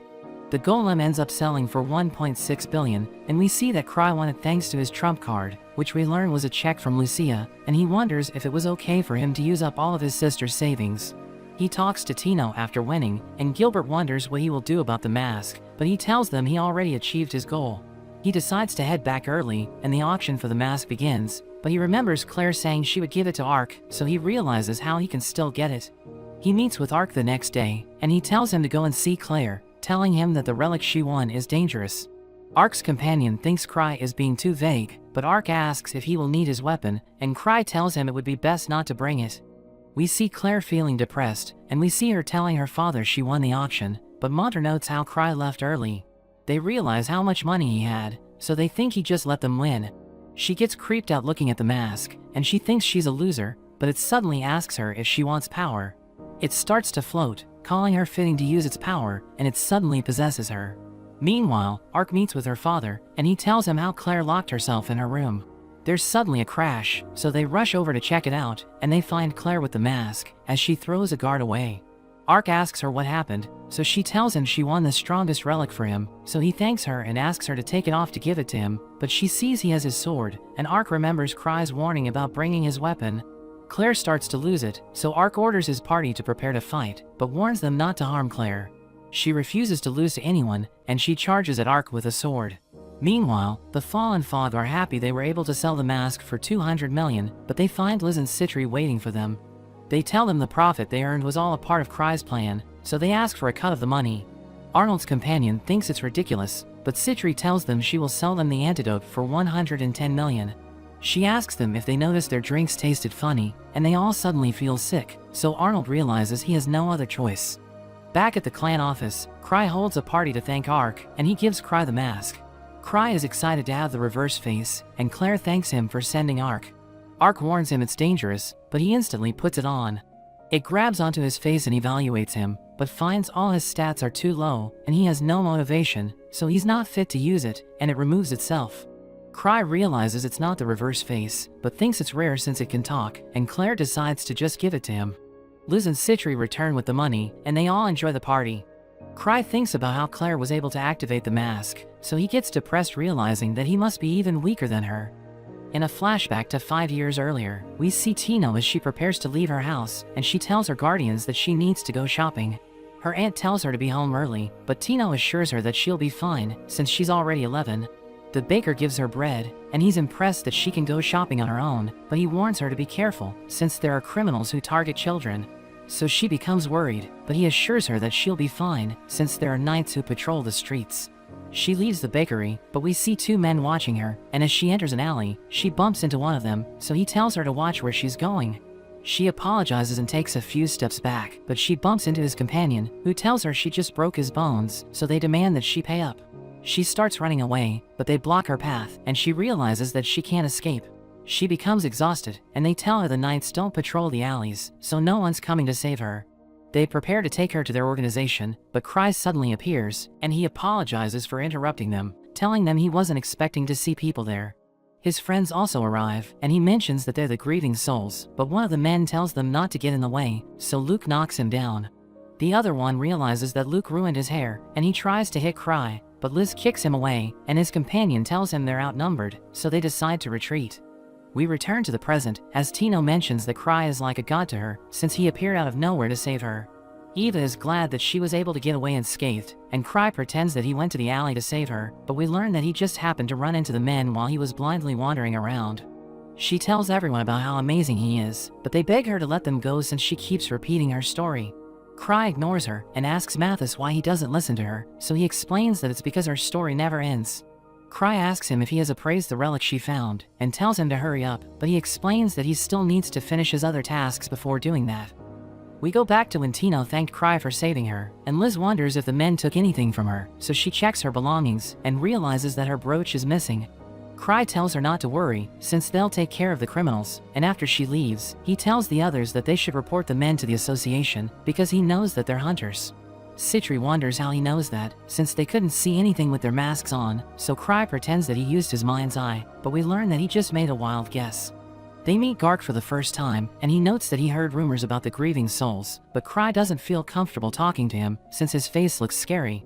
Kana asks them about the men who harassed Tino, so Cry notes that they just stole her brooch, but Gark mentions that it's still a serious issue, and he starts asking questions. But Cry notes that he and his friends only heard their voices, since their masks don't have eye holes, and he thinks Tino can help the association identify the criminals. Gark mentions that it won't be easy to catch them, since there are countless hunters in the capital, but he thanks Cry for his report, and promises to work with the knights to catch the criminals. After the grieving souls leave, Gark mentions that they're still newbies, and he isn't sure if their report is reliable, since they didn't even see the men's faces. But Kana thinks it's nice to have a party with a sense of justice, and he mentions that they need to solve the case, wondering who's behind the kidnappings. Meanwhile, the criminals are angry that they failed to catch Tino, and they're worried that their organization will get rid of them if they don't hit their quota. But they know that they need to do something about the grieving souls, so they decide to take them to the organization, thinking it's the best way to get them out of the way. The next day, the criminals talk to the grieving souls, and they offer to introduce them to the organization. They mention that their boss is an influential person in the capital, but they told him about Cry and his friends, so he agreed to meet them. Cry has no idea what the men are talking about, and he doesn't even recognize them, so he decides to follow them to their hideout. They ask him what he did to their prey, thinking he must have sold her to someone, but he thinks they're referring to a monster he just defeated. So he mentions that he decided to kill it since it's damaged goods, and the men can't believe how evil he is. Cry and his friends reach the hideout, where a man welcomes them, and he notes that he'll tell the owner that they've arrived. Cry looks around, wondering what kind of organization they're dealing with, and Lucia tells him that the men who led them there are the criminals who harassed Tino. He's surprised to hear this, but he continues to act cool, and his friends think it was obvious, wondering when the criminals will start attacking them. The boss arrives and invites them to work for the organization, promising to reward them as long as they hit their quota. Cry notes that they need time to think it over, and the boss allows them to go home, but tells them to check out his merchandise first. He opens a curtain, revealing that they kidnapped a number of children, planning to sell them for a profit.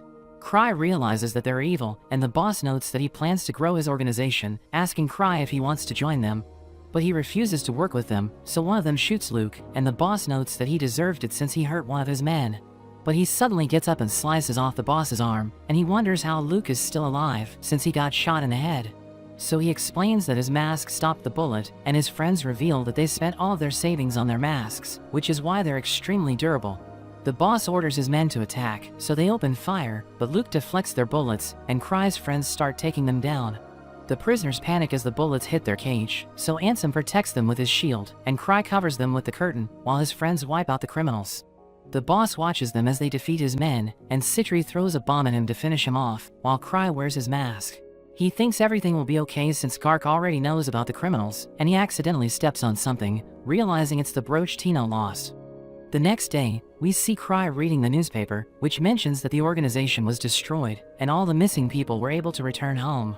He can't believe his party just took down the organization that was causing trouble in the city, but he knows that the public won't find out that they did it, since Gark is covering up for them. Citri tells him they've been summoned by the association, and they think everything will be okay since they didn't do anything wrong. They see Tina waiting for them, and she reveals that she was also summoned, since the association wants her to give a statement. Cry gives her the brooch she lost, and she thanks him for returning it, telling him she's glad to see all of them again. Back in the present, Tino calls Cry her master, and notes that she's the luckiest person in the world, since she doesn't know where she'd be if she hadn't met him. She reminds him that it's their anniversary, telling him it's been 5 years since she met the grieving souls, and she notes that she'll work hard so that she can join them. Tino takes Cry to a ruin, and shows him a giant hole, asking him if he thinks they'll find relics there. He thinks it's unlikely, and Citri agrees with him, since there's no disturbance in the mana material. But Tino still thinks they'll find something at the bottom, and Cry tells her not to overdo it, but she immediately jumps into the hole. Citri reveals that the hole was dug by the golem he bought at the auction, and Noctis's old base was built under the ruins, but the entrance is disguised as a sand rabbit's nest. She tells him they should look around, and notes that she has found the entrance, telling him they should find the Akashic Tower's research facility inside. A strange man emerges from the ground, and he mentions that he has made a wonderful discovery about the sand rabbits, but Cry wonders who he is. So he introduces himself as a rabbit researcher named Aleko, and notes that he learned something amazing. He shows Cry the sand rabbit's nest, and thinks it's proof that the creatures are highly intelligent, since they were able to create a civilization underground. He believes that the giant hole is evidence that their king has appeared, and notes that the place is their capital, but Citri thinks the rabbits didn't create a civilization, since they don't live underground. They return to the surface, but they see Tino running for her life, since a giant rabbit is chasing her, so Aleko thinks it's the king of rabbits, and he runs after it. After that, Cry returns to his office, where he learns that he has a lot of letters to read, but he tells Eva to just open them and send generic responses, telling her to turn down any requests.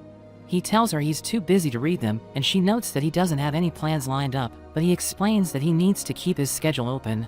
She wonders if he got another relic, but he mentions that he's using the one Tino found, and Mathis just finished appraising it. He reveals that it's called Mirage Form, and he can use it to create and control illusions, explaining that he can project them anywhere he wants. He creates a copy of Eva's head, and she tells him to stop, so he removes the illusion, thinking he needs to thank Tino for finding it. Meanwhile, we see Liz interrogating the hunters she captured, but she realizes that they don't know who they're working for, so Citri thinks they just accepted the job to make easy money. She thinks they should focus on the remnants of the Akashic Tower instead of interrogating the hunters, and Liz wonders if she should dispose of them, but Citri thinks they can still use them. She invites them to work for her, but they don't respond, so Liz tells them to say something and hits them.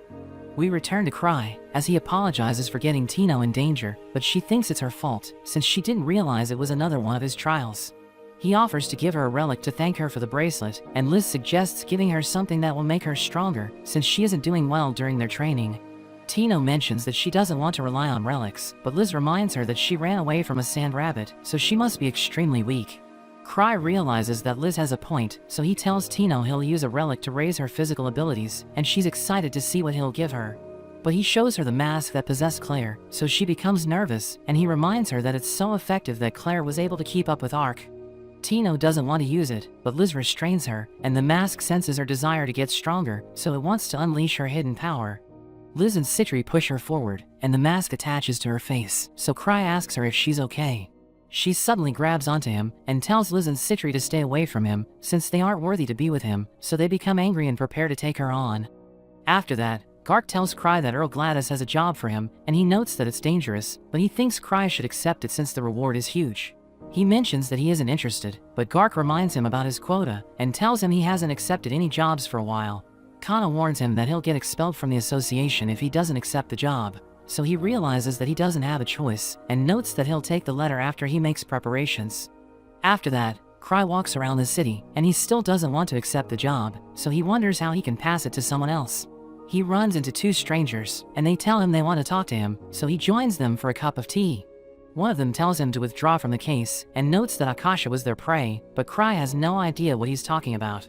His companion tells him not to confront Cry, but he thinks it's the best way to negotiate with him, since Cry is a schemer known as the Thousand Tricks. The boy tells Cry why he shouldn't get involved with the case, but he just enjoys his tea, and he immediately agrees to withdraw from the case since he doesn't care about it. The boy is glad that they asked him directly, but Arnold and his friends interrupt them, and he mentions that he's there for Cry. He reminds them that he won't fight them unless they defeat his clanmates, but they tell him they don't care, and note that they want to start with him. But the boy tells them not to mess with his guest, and he tells Cry that he'll deal with them to make up for his rudeness. He introduces himself as Baran, while the girl tells them she's Mary, and we learn that they're from the Hidden Curse clan. Arnold and his men know that their leader is the capital's strongest mage, but Cry mentions that he needs to go to the bathroom, and he escapes through the window, since he doesn't want to get involved. He uses his relic to make everyone think he's Ark, but he ends up causing a scene, since his head is shining. He returns to the clan office, where Eva tells him he's finally done it, since he received an invitation to the gathering of the White Blades, which will be attended by elite knights and hunters. But he isn't happy to learn about it, since he doesn't want to attend it, and he decides to go on a vacation, telling her he'll stop by the gathering if he makes it back in time. After that, Cry tells Liz and Citri about his plan to go on vacation, and they're excited to join him, asking him where they're going. So he notes that they're going to meet Luke and the gang at the Night Palace, but Citri reminds him that they still need to finish their investigation on Akasha. He realizes that it's the case Baran was talking about, so he notes that he asked the Hidden Curse to take care of it, and Liz is glad that they can leave the capital. She tells their clanmates that Cry is going on vacation, and asks them who wants to join, but they all come up with excuses since they aren't interested. Cry mentions that they shouldn't force anyone, and he thinks it would be better if everyone joined the vacation, but he doesn't want to bring a lot of people with him. Liz tells Tino to wake up, but she hides under her blanket, since she's ashamed of what she did after she wore the mask. But Liz removes her blanket and tells her to get ready, since they're going on vacation with Cry. As they prepare to leave, Citri reveals that they have helpers, and we see that it's the 3 people Liz interrogated. She tells them to introduce themselves, but they refuse to cooperate, so she presses a button to shock them, and they reveal that their names are Black, White and Gray. Liz carries Tino to the carriage, but she mentions that she doesn't want to join, since Cry will make her go through 1,000 trials, and Citri orders the helpers to prepare for departure. Meanwhile, Arnold and his friends learn that Cry went on a vacation, and they can't believe he's fleeing the city, so he decides to chase after him. Gark also learns about it, and he thinks Cry left to complete Earl Gladys's request, but he realizes that Cry left the letter. So he orders Chloe to get an escort and catch up to Cry, since he needs the letter to prove his identity. She prepares to leave with Gilbert and Ruta, but she thinks it's risky to travel since there are only a few of them, and she realizes that Arnold is also looking for Cry. That evening, Cry's clanmates realize that the Hidden Curse is about to start a war with the remnants of Akasha, and they realize they're in trouble, since they'll feel the effects of it, and Cry is out of town. We see Liz training Tino, who struggles to keep up with her, and Citri gives her the lightning rod potion, so she threatens to use it on Tino. She runs for her life, and Cry tells her to use the mask, but she refuses to wear it again, and gets struck by lightning. But Liz realizes that she can still move, so she continues their training, and Citri tells Cry not to worry, since she has a lot of healing potions. After that, Cry tells everyone that they're banned from training since they're on vacation, and he notes that they aren't allowed to do anything that will make them stronger. He tells them to avoid violence, so that they can enjoy their vacation, and they think he doesn't want them to get stronger, so that they can enjoy the thrill of their fights in the future. But he tells them that isn't the case, and he realizes that they don't know what a vacation means. Meanwhile, Chloe's group is glad that Arnold's party is with them, since they've already come across several monsters. She tells him she knows where to find Cry, revealing that he's headed to the Gladys territory, and Arnold looks forward to fighting him. We see Cry and his friends resting in a town, and Liz finds a hidden room, where she sees a love potion, but Citri tells her not to touch it. Cry realizes that Tino is acting strange, so he tells her to stop worrying since they're on vacation, but lightning suddenly strikes the city, and the alarm goes off. Liz and Citri wonder what happened, and they think about going outside, but he assures them that they'll be fine as long as they stay there, since he believes that the knights can handle it. Arnold and the others reach the town, but they realize that it's on fire, and a guard reveals that a lightning spirit is attacking them. They wonder what an elemental is doing there, and they know that it's stronger than a thunder dragon, so they realize they're in trouble. Arnold thinks Cry must have summoned it, and Chloe prepares to take it on, but he realizes that her hand is shaking, so he tells her to stand back. But Gilbert and Ritter remind him that they're also hunters, so they want to fight it, and everyone charges at the lightning spirit, but Arnold wonders why Cry isn't showing himself. Everyone struggles against the spirit, so they start to lose hope, thinking they don't stand a chance, but Arnold's friends tell them it's too early to give up. He rides a horse to close the distance, and he lunges at the spirit, attacking it with everything he's got. The next day, Cry and the others see the damage caused by the spirit, and the guard tells them what happened, so Liz thinks it's a shame, since she would have wanted to have fought it. The guard notes that a party of high-level hunters defeated it, so nobody died during the incident, and Cry is glad that they were there, since he was able to sleep like a log. After that, Arnold realizes that Cry just left the town, and Chloe mentions that she talked to a guard, who told her that Cry was able to sleep like a log thanks to them. So Arnold becomes furious, and he tells everyone they should leave immediately so that they can catch up to Cry. We see Liz and Citri fighting over who gets to sit next to Cry, and Citri threatens to use a potion that attracts monsters, but he takes it and throws it away, telling them to stop fighting. He notes that their next destination is the town of Gula, and Tino wonders why they're going there, so he reveals that he wants to visit a cafe that's famous for its parfaits.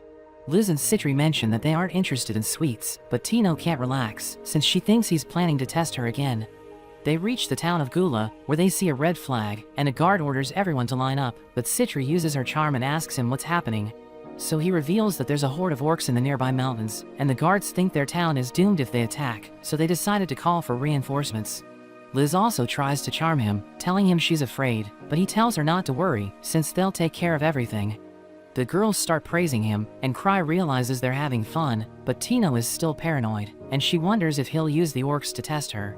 He tells her they should have a chocolate parfait tomorrow, but she thinks he's using the term parfait as a codename for orcs, so she's about to decline. But Liz and Citri convince her to join him, and she can't refuse since she's afraid of them. That evening, the helpers think about escaping, but they realize that Killiam and the Malice Eater are watching them. They hear the orcs in the mountains, so the Malice Eater flies away with Killiam, and they start slaughtering the orcs, so their leader panics and orders them to retreat. Meanwhile, Cry tells Tino he's excited to eat chocolate parfaits tomorrow, but she's nervous since she thinks he's referring to orc blood.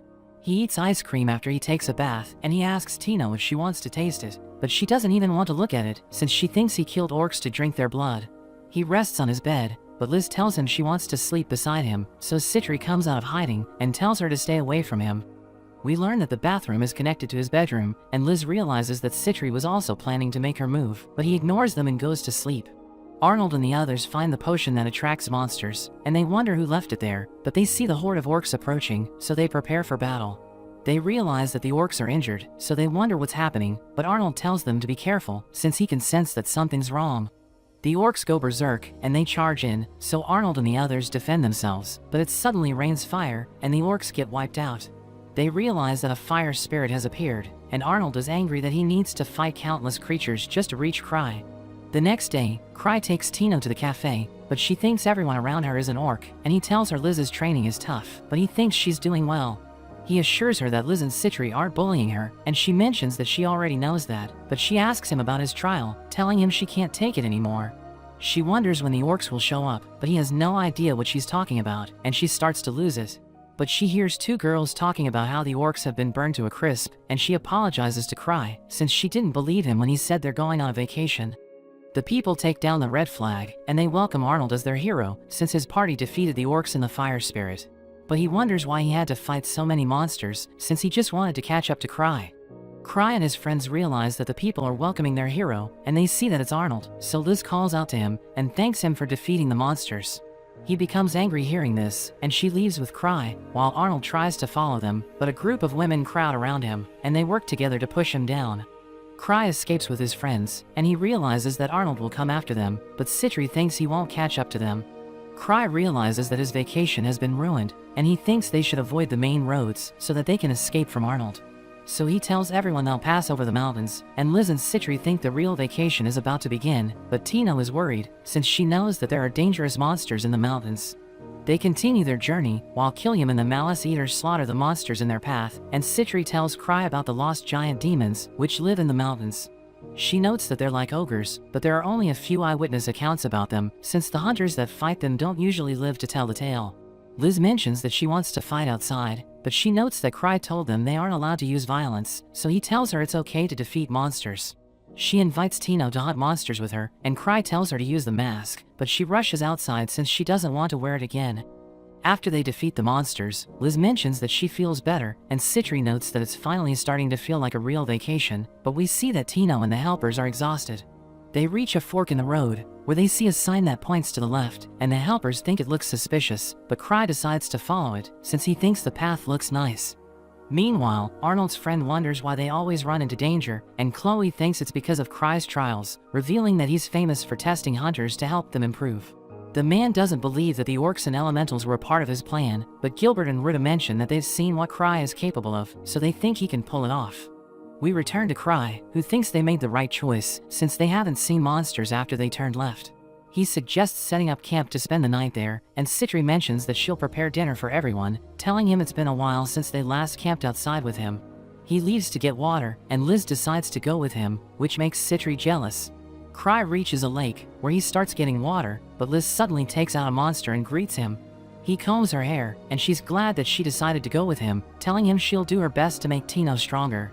She enjoys her moment with him, but they suddenly hear an explosion, and she's angry that it ruined the mood. We see Killiam fighting a monster, and Tino tries to stab it from behind, but it suddenly disappears. It's about to hit her, but Liz blocks its attack, and Citri recognizes it as a lost giant demon. She reveals that it disguised the road to make it look safe, but the demon has been following them ever since they entered its territory, and it throws a rock at Cry. But Liz catches it, and throws it back with tremendous force, sending the demon crashing into the rocks. But she realizes that it's still alive, and Citri notes that it's resistant to physical attacks, thinking it won't leave them alone since it's persistent. But Cry notes that there's no need to stay and fight, so they decide to escape before the demon recovers. Arnold's group reaches the fork in the road, and he sees a drawing on a rock, which makes him think Liz is taunting him. Chloe notes that the road to the right is safer, and thinks taking the other route won't save them much time, but Arnold decides to go left anyway, since he knows that he can find Cry there. Liz notes that the demon is still following them, and Citri reveals that lost giant demons like their prey to suffer, thinking they can escape if they use someone as bait.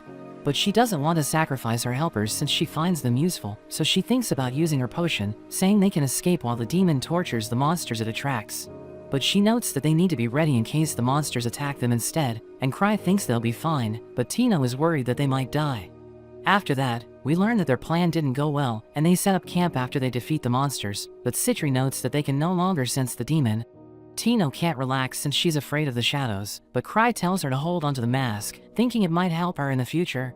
But they suddenly hear the helpers screaming as the Malice Eater approaches them, and Cry thinks they've already suffered enough. Black gets water for the Malice Eater and starts complaining about her job, but she sees Cry talking to Citri, who's holding onto a key. Arnold's group sees Cry's camp, and they think it's a trap, but Arnold still wants to check it out.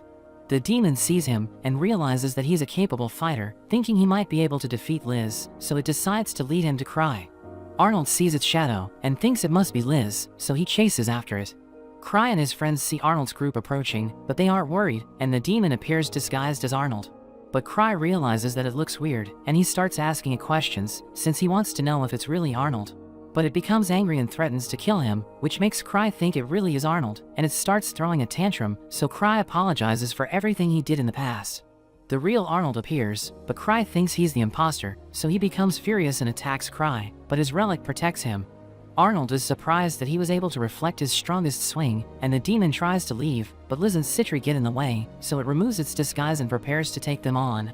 Cry can't believe it was actually the imposter, and Arnold is angry that he fell for its tricks, so he prepares to strike with his lightning sword. But Cry sees Tino behind him, so he hugs her as his relic protects him, and Arnold realizes that his attacks have no effect. He asks Cry why he doesn't fight back, so he explains that it's because he has faith, but Arnold thinks his answer makes no sense, and we learn that he was just trying to sound cool. But his relic appears to have reached its limit, and Arnold is about to finish him off, but Tino sweeps his leg, so he tells her to get out of the way. She mentions that she'll protect her master, and he tells her she's no match for him, but she wears the mask to improve her abilities. It tries to take over her body, but she manages to control it, and her body transforms as she gets stronger. She pushes Arnold back, and Cry is impressed that she was able to do that, thinking she's like a superhero. Tino wakes up in the carriage, and Cry tells her not to move, since her body couldn't handle the relic's power. He reveals that she was able to keep up with Arnold, but she's still lost to him since he's stronger than her, and she wonders what happened to the demon. So Liz reveals that they defeated it, but it kept reviving, so they decided to leave while Arnold's group was fighting it. Tino is sad that she lost the fight, but Cry tells her it's okay, revealing that Liz also lost countless times before she became an excellent hunter. He thinks she'll improve in the future, and she's determined to get stronger so that she can join as a member of the Grieving Souls. We see that the demon has been defeated, and Chloe thinks about everything that happened, realizing everyone got stronger thanks to the monsters they fought. She knows that Arnold's party has become popular thanks to the villages they saved, and she thinks it's all thanks to Cry, since his trials helped them improve.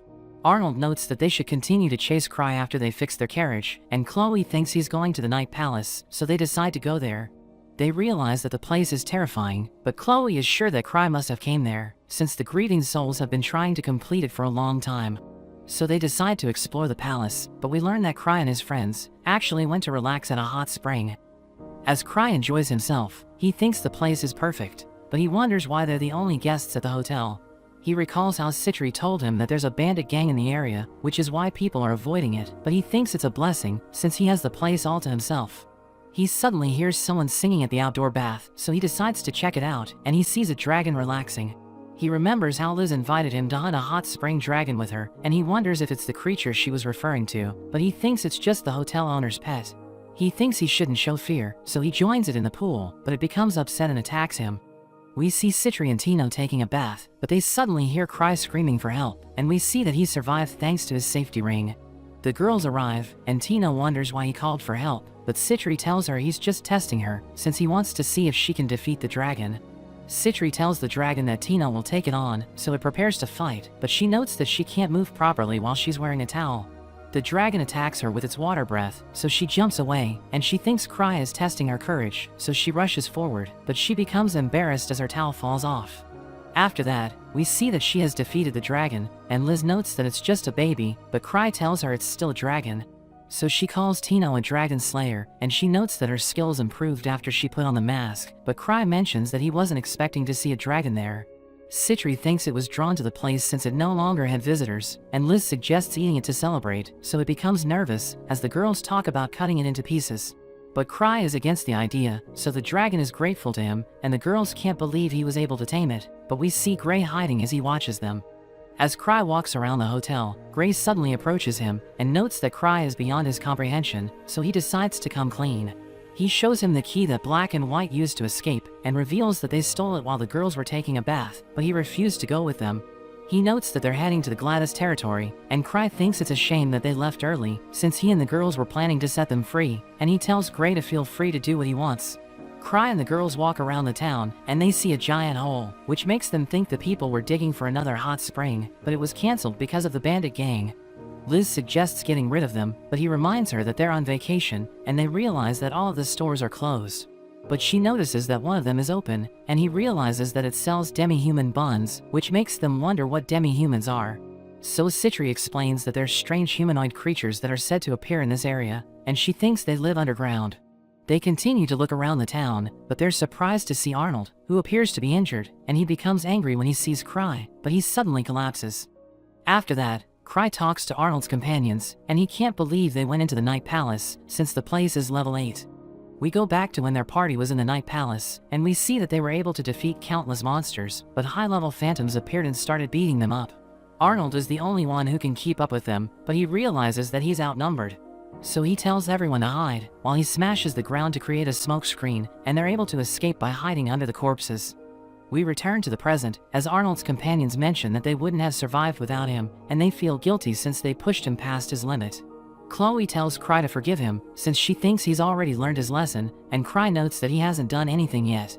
But Arnold's companions misunderstand him, thinking he's been testing them all along, so he tells them they can call it even, and they're glad it's finally over.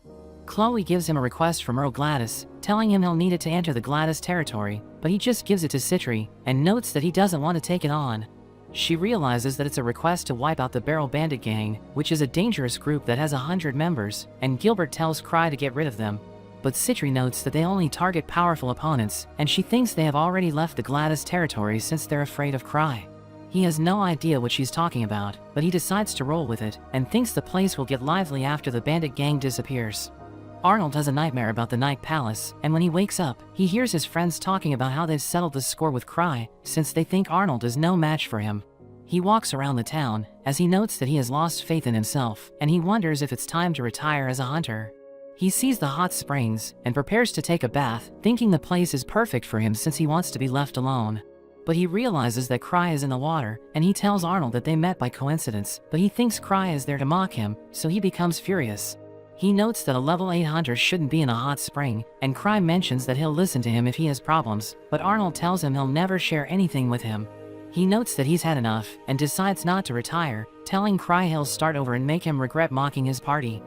After he leaves, he returns to his party and tells them it's time to train, since they need to do whatever it takes to defeat Cry. So they realize that their vacation is over, but they're glad that he's back to his usual self. That evening, Cry makes his way back to the hotel, but he realizes that the giant hole is glowing, and a demi-human comes out of it. She approaches him, but he tells her he needs to go to sleep, and starts walking away, as he wonders why there are strange creatures living in the town. But she restrains him with her hair, and jumps back into the hole with him. The next day, Tino tells the others that Cry hasn't returned yet, but they don't seem to care, and they tell her to have faith in him. They hear someone approaching, and they think it's Cry, so Liz launches the ball towards the door, but a girl catches it. They realize that she's a ninja, and she asks them about Cry, so they think she wants to kill him and prepare to take her on. She creates copies of herself, and Tino realizes that they're outnumbered, but Killiam and the Malice Eater appear, so she's confident that they can defeat the ninja. But she takes people hostage, threatening to kill them if the girls try anything, and they immediately surrender, since they think Cry will be angry if the hostages end up dying. Arnold's party prepares to leave, and he bids Chloe farewell, but he suddenly gets attacked. He realizes that they're surrounded, but he passes out because of the poison, which is said to be so potent that it can even take down a mythical beast. The ninja reveals that they're the Barrel Bandit gang, and their goal is to defeat the strongest hunter, telling everyone their plan is going well, since they were able to capture Cry. They surround the town with a stone wall, and we learn that they were planning to retreat from the Gladys territory, but they ran into Black and White, who told them that Cry is in the town. They think Beryl will become the greatest after they execute him, and their leader wants to meet Cry, but a ninja mentions that they're pursuing a woman who has escaped. The leader punches him away, and his partner tells the ninjas not to let anyone get away, so they start searching for the woman, and we see Chloe hiding on top of a tree. The leader is mad that they got the wrong person, and his partner thinks Cry used a decoy, but he knows that Liz and Citri are the real deal. So he thinks Cry is still in the town, and he orders the ninjas to look for him, but we see him at the bottom of the pit, where the demi-human watches over him. Beryl gathers everyone in one spot, and Gilbert suggests beating them up, but Citri notes that they can't do anything, since Cry will be angry if people end up dying. Arnold screams in pain because of the poison, so she kicks his pressure point, and it instantly makes him feel better. Cry wakes up at the bottom of the pit, and he sees demi-humans approaching, so he comes up with a plan. He uses his relic to disguise himself as a demi-human, and it appears to be working, but he asks them where they're going, and they can't understand what he's saying, since they're using a different language. They find him suspicious, so he tries to speak in their language, and they seem to understand him, but he can't believe that it actually worked. He realizes that there's a city under the town, and he finds it amazing, but he doesn't want to stay there since it's too hot. They lead him to an arena, where a warrior prepares to fight him, and he tries to talk his way out, but the warrior attacks him. A barrier blocks the attack, and he uses a relic that Chris enchanted to freeze the warrior, which shocks everyone. Several demi-humans join the fight, and he decides to use the rings Citri gave him, but he doesn't even know what it does. It creates a gas that stops the demi-humans, so he thinks it worked, but it ends up making them stronger, and he realizes that he just buffed them. But the girl who captured him is impressed by his powers, and she becomes interested in him. A ninja tells the leader that they can't find Cry, but his partner knows that he's still in the town, and he mentions that he has a plan. He uses a speaker to make an announcement, and tells Cry to stop hiding, threatening to kill hostages if he doesn't show himself. So everyone becomes nervous, but Liz mentions that she's getting bored, and she breaks her restraints, saying she no longer cares if the hostages die. But everyone hears an explosion, as demi-humans emerge from the ground, and one of them approaches Gilbert, so Liz saves him and starts beating them up.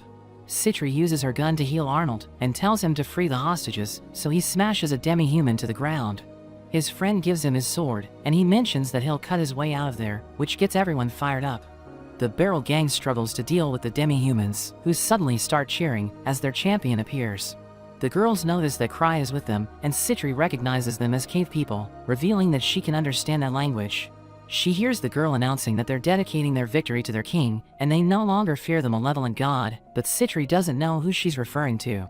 The girl mentions that Cry displayed his power and showed them mercy, so he has proven himself worthy to become their king, but Citri is jealous since she's touching him. He tries to ask the girl where they're going, but ends up telling her to kill everyone and conquer the world, which makes Citri wonder what he's up to. Liz calls out to him, but the girl tells him to show them the way, and Citri sees the symbol on her head, realizing she's their princess. Cry tries to tell her that the girls are his friends, but Citri wonders if he's on their side, since he just told the princess to leave no survivors. Citri wonders if he has fallen for the princess, and she starts cursing him, reminding him that he still owes her money. She thinks he wants to marry the princess to become king, and notes that she would have conquered a country for him, telling him she's done with him. But he wonders why she's angry, and his disguise disappears, as he realizes that his relic ran out of mana. The princess pushes him away, and he crashes to the ground, where he sees Citri waiting for him, so he tells her he's back. She hugs him and welcomes him back, but the princess tells her minions that their king is dead, and orders them to kill everyone and destroy the town. So they start going on a rampage, but there's suddenly an earthquake, and a giant hot spring dragon appears. The princess approaches Cry and talks to him, so Citri realizes that the dragon is the malevolent god she was referring to, and it releases high-pressure steam, which almost hits Cry and the girls. He tells the princess to go home, since the place is too dangerous, so she cries and hugs him, before ordering her minions to retreat. Citri thinks Cry's plan is to use the cave people to deal with Beryl, and summon the dragon to force them to retreat, telling him his plan is brilliant. Tino wonders how they'll deal with the dragon, and it threatens to destroy the town with its energy breath, but the baby dragon approaches it and starts talking to it. Liz wonders if Citri can understand them, so she reveals that she can't, but the dragon stops charging up its breath and flies away, and Tino realizes that it's the baby's parent. Everyone's shocked by what happened, and the baby dragon shows Cry how much it loves him, before leaving the town. The girls think everything went according to his plan, and they can't believe he was able to predict everything, but Tino reminds them that the bandits still have hostages.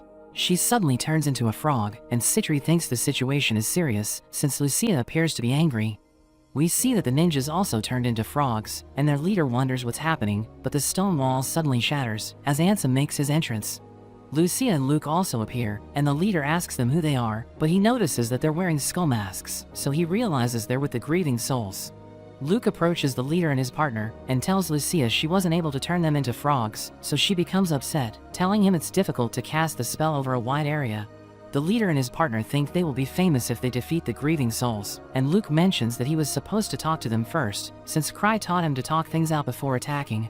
But he reveals that he has already cut them, and they suddenly start bleeding, so Cry rushes towards them, and he's mad that Luke didn't go easy on them. But he explains that he only used a wooden sword, and the leader's partner collapses, so Cry begs Ansem to treat their wounds. Luke thinks Cry wants Ansem to heal them so that he can keep cutting them down, but Cry explains that it isn't the case, telling him he should try to talk things out before drawing his sword. Arnold has no idea what's happening, and Tino starts crying, since she doesn't know how to turn back into a human. Lucia explains that she doesn't know a spell that can undo the transformation, and reminds Cry that he told her to turn strong people into frogs, but she notes that her spell only works on weaklings. But he tells her she should have turned her targets into toads instead, so she notes that he never told her that, and she shows him the book he wrote, telling him it doesn't mention anything about toads. He asks her how to reverse the transformation, so she tells him he just needs to kill the frogs, and she burns Tino with her spell, causing her to return to her human form. She tells him she was afraid, since she thought she would be a frog forever, but Liz tells her they need to continue their training, so that she won't turn into a frog next time. The authorities arrest the bandits, and their leader mentions that he'll get revenge, saying he'll make the grieving souls regret showing them mercy. Arnold's party bids Chloe farewell, and he thinks about everything that happened, wondering if it was all part of Cry's plan. Cry thanks his friends for coming, and notes that the grieving souls is only missing one member, but Luke is mad since he didn't see the dragon and cave people. Lucia reveals that they've been searching for Cry, and notes that they had to clean up his mess when they arrived, but he tells her she missed out since she was late, which only makes her more mad. Cry recalls the moment that the grieving souls got lost, and they ended up in a level 10 treasure vault called the Peregrine Lodge, where a giant fox destroyed them, but Cry begged the monster to let them go, and explained that they had just wandered into the place by accident, so the fox decided to spare them. We return to the present, as the grieving souls make their way back to the capital, and Cry notes that it's been 3 weeks since they left, so he thinks the gathering of the White Blades is over. He gives Eva hot spring dragon eggs, but notes that they're just regular eggs with a unique name, and he reveals that he also gave them to Sven, but Cry wonders why he seems to be angry. She tells him about a war that broke out in the capital, where an Akasha mage summoned a lightning elemental in the middle of the city. So a powerful mage called Abyssal Inferno called forth a fire elemental to defeat it, but the city wasn't damaged, since both elementals were already exhausted when they were summoned. Eva reminds Cry about the gathering of the White Blades, and reveals that it was postponed because of the war, so it will be held 3 days from now. He tries to come up with excuses since he doesn't want to attend, but she explains that they have already prepared everything for him, and tells him he's only allowed to bring one companion. Liz and Citri suddenly appear with a tuxedo, but they fight over who will join him at the event, and Tino mentions that she wants to attend the gathering with him. But she's afraid of Liz and Citri, so she notes that she didn't say anything, and Luke also wants to join him, since he thinks he'll find a worthy opponent in the event. Cry decides to go with Eva, who tells him she'll take care of everything for him, so all he needs to do is smile. He mentions that her dress looks great on her, but she asks him about the bags he brought with him, so he explains that he'll use dragon eggs to bribe the nobles, since he knows that their party has a bad reputation. He notes that he got Lucia to cast a preservation spell on the eggs, so that they won't go bad before he gives them away, but Eva wonders if he's taking the event seriously. At the gathering, Cry sees nobles greeting a maid, and he gives her dragon eggs as a gift, but she's shocked when she finds out what they're called, and the guards suddenly surround him. The guard captain, Franz, asks him what he's thinking, and reveals that the maid is actually the Imperial Princess Marina. He thinks the dragon eggs are dangerous, and Cry explains that it isn't the case, but notes that he needs to go to the bathroom, which makes Franz angry. But Claire mentions that Cry should be treated as an honored guest, since he saved the capital from the Akashic Tower, so Franz orders the guards to let him go. We see Ark and Gark in the event, and they aren't surprised that Cry already caused a scene, while Eva tells him that it's the Empire's tradition for the princess to dress as a maid. He thanks Claire for saving him, but she tells him not to think about it, and notes that she still owes him for everything he's done for her. The Emperor thanks his guests for attending the event, and tells them to enjoy themselves, since they have brought prosperity to the Zabridia Empire. Cry looks around, and realizes that Citri is also at the gathering, but a hand suddenly touches him, and he sees Liz and Tino hiding under a table. Lucia walks past him, and he realizes that she's serving the guests as a maid, while Luke is one of the guards, but the other guards restrain him since he's looking for someone to cut down. Eva tells Cry about the Empire's tradition, and explains that the princess dresses up as a maid, so that the Emperor can use her to test hunters. Cry gives Liz and Tino food and drinks, but Franz notices him, so he asks him who's hiding under the table. Cry becomes nervous, and points to a random direction to distract Franz, but everyone's surprised to see an intruder there. Liz jumps into action and kicks the intruder away, and Luke pins it to the ceiling with his sword, while Lucia uses her rock coffin to trap it. Ansem comes out of hiding, and we learn that his armor is a relic that allows him to shrink and grow, so he uses it to return to his original size and smashes the intruder. But it tries to escape, and Abyssal Inferno mentions that she's had enough, so Ark tells everyone to get down, as she blasts the intruder with her flames. Cry notes that he would have died if it weren't for his safety ring, but he starts enjoying the food, and mentions that it's his first time eating roasted chocolate. After that, Cry is glad that the gathering is finally over, and Citri wonders why Liz sneaked into the event, but she tells Citri she was useless when the intruder showed up, so they start arguing. But Tino tells them to calm down, and Liz wonders what the intruder was, since she didn't feel anything when she kicked it, and Citri thinks it belongs to a giant crime syndicate called Fox. Franz reports to the Emperor, and he apologizes for allowing the intruder to slip in, but the Emperor tells him it's okay, and notes that nobody was injured. But he explains that they need to investigate how the fox got inside, and Franz mentions that they'll appraise the dragon eggs Cry gave them, since they could attract the mother dragon if they're real. The next day, Cry learns that a dragon attacked the capital last night, but Eva notes that it has already been defeated, and Luke suddenly arrives with the dragon's head. He reveals that he was the one who defeated it, and he wants to show it to Cry, but she tells him to keep it in the bag. He tells Cry that the Empire's higher-ups want to talk to him, so he leaves Luke in the room, and tells him to do whatever he wants. Cry and Eva meet the higher-ups, and Franz reveals that a young crimson dragon attacked the castle last night, but he knows that dragons don't attack humans for no reason. So he knows that it wants something in the castle, but he reveals that Cry's dragon eggs were appraised, and he learned that they were just hot spring eggs. He believes that someone was trying to frame Cry, and thinks the culprit was also in the gathering, but he knows that dragons aren't easy to control. He thinks he needs to share a top secret with everyone, but he takes out a lie detector, and tells Cry he doesn't trust him, so he must first confirm his innocence. He touches the crystal, as he notes that he doesn't hate Zabridia, and the crystal confirms that he's telling the truth. Abyssal Inferno follows suit, and the crystal reveals that she isn't lying, so Franz realizes that he can trust them. He reveals that the fox is threatening Zabridia, and thinks they're responsible for the dragon attack, but Cry thinks he's referring to the giant fox he saw in the Peregrine Lodge. Franz notes that the Emperor will travel next month, and they're worried that the fox might attack them, so Franz tells Cry to help them protect the Emperor, and offers to give him a relic if he accepts the job.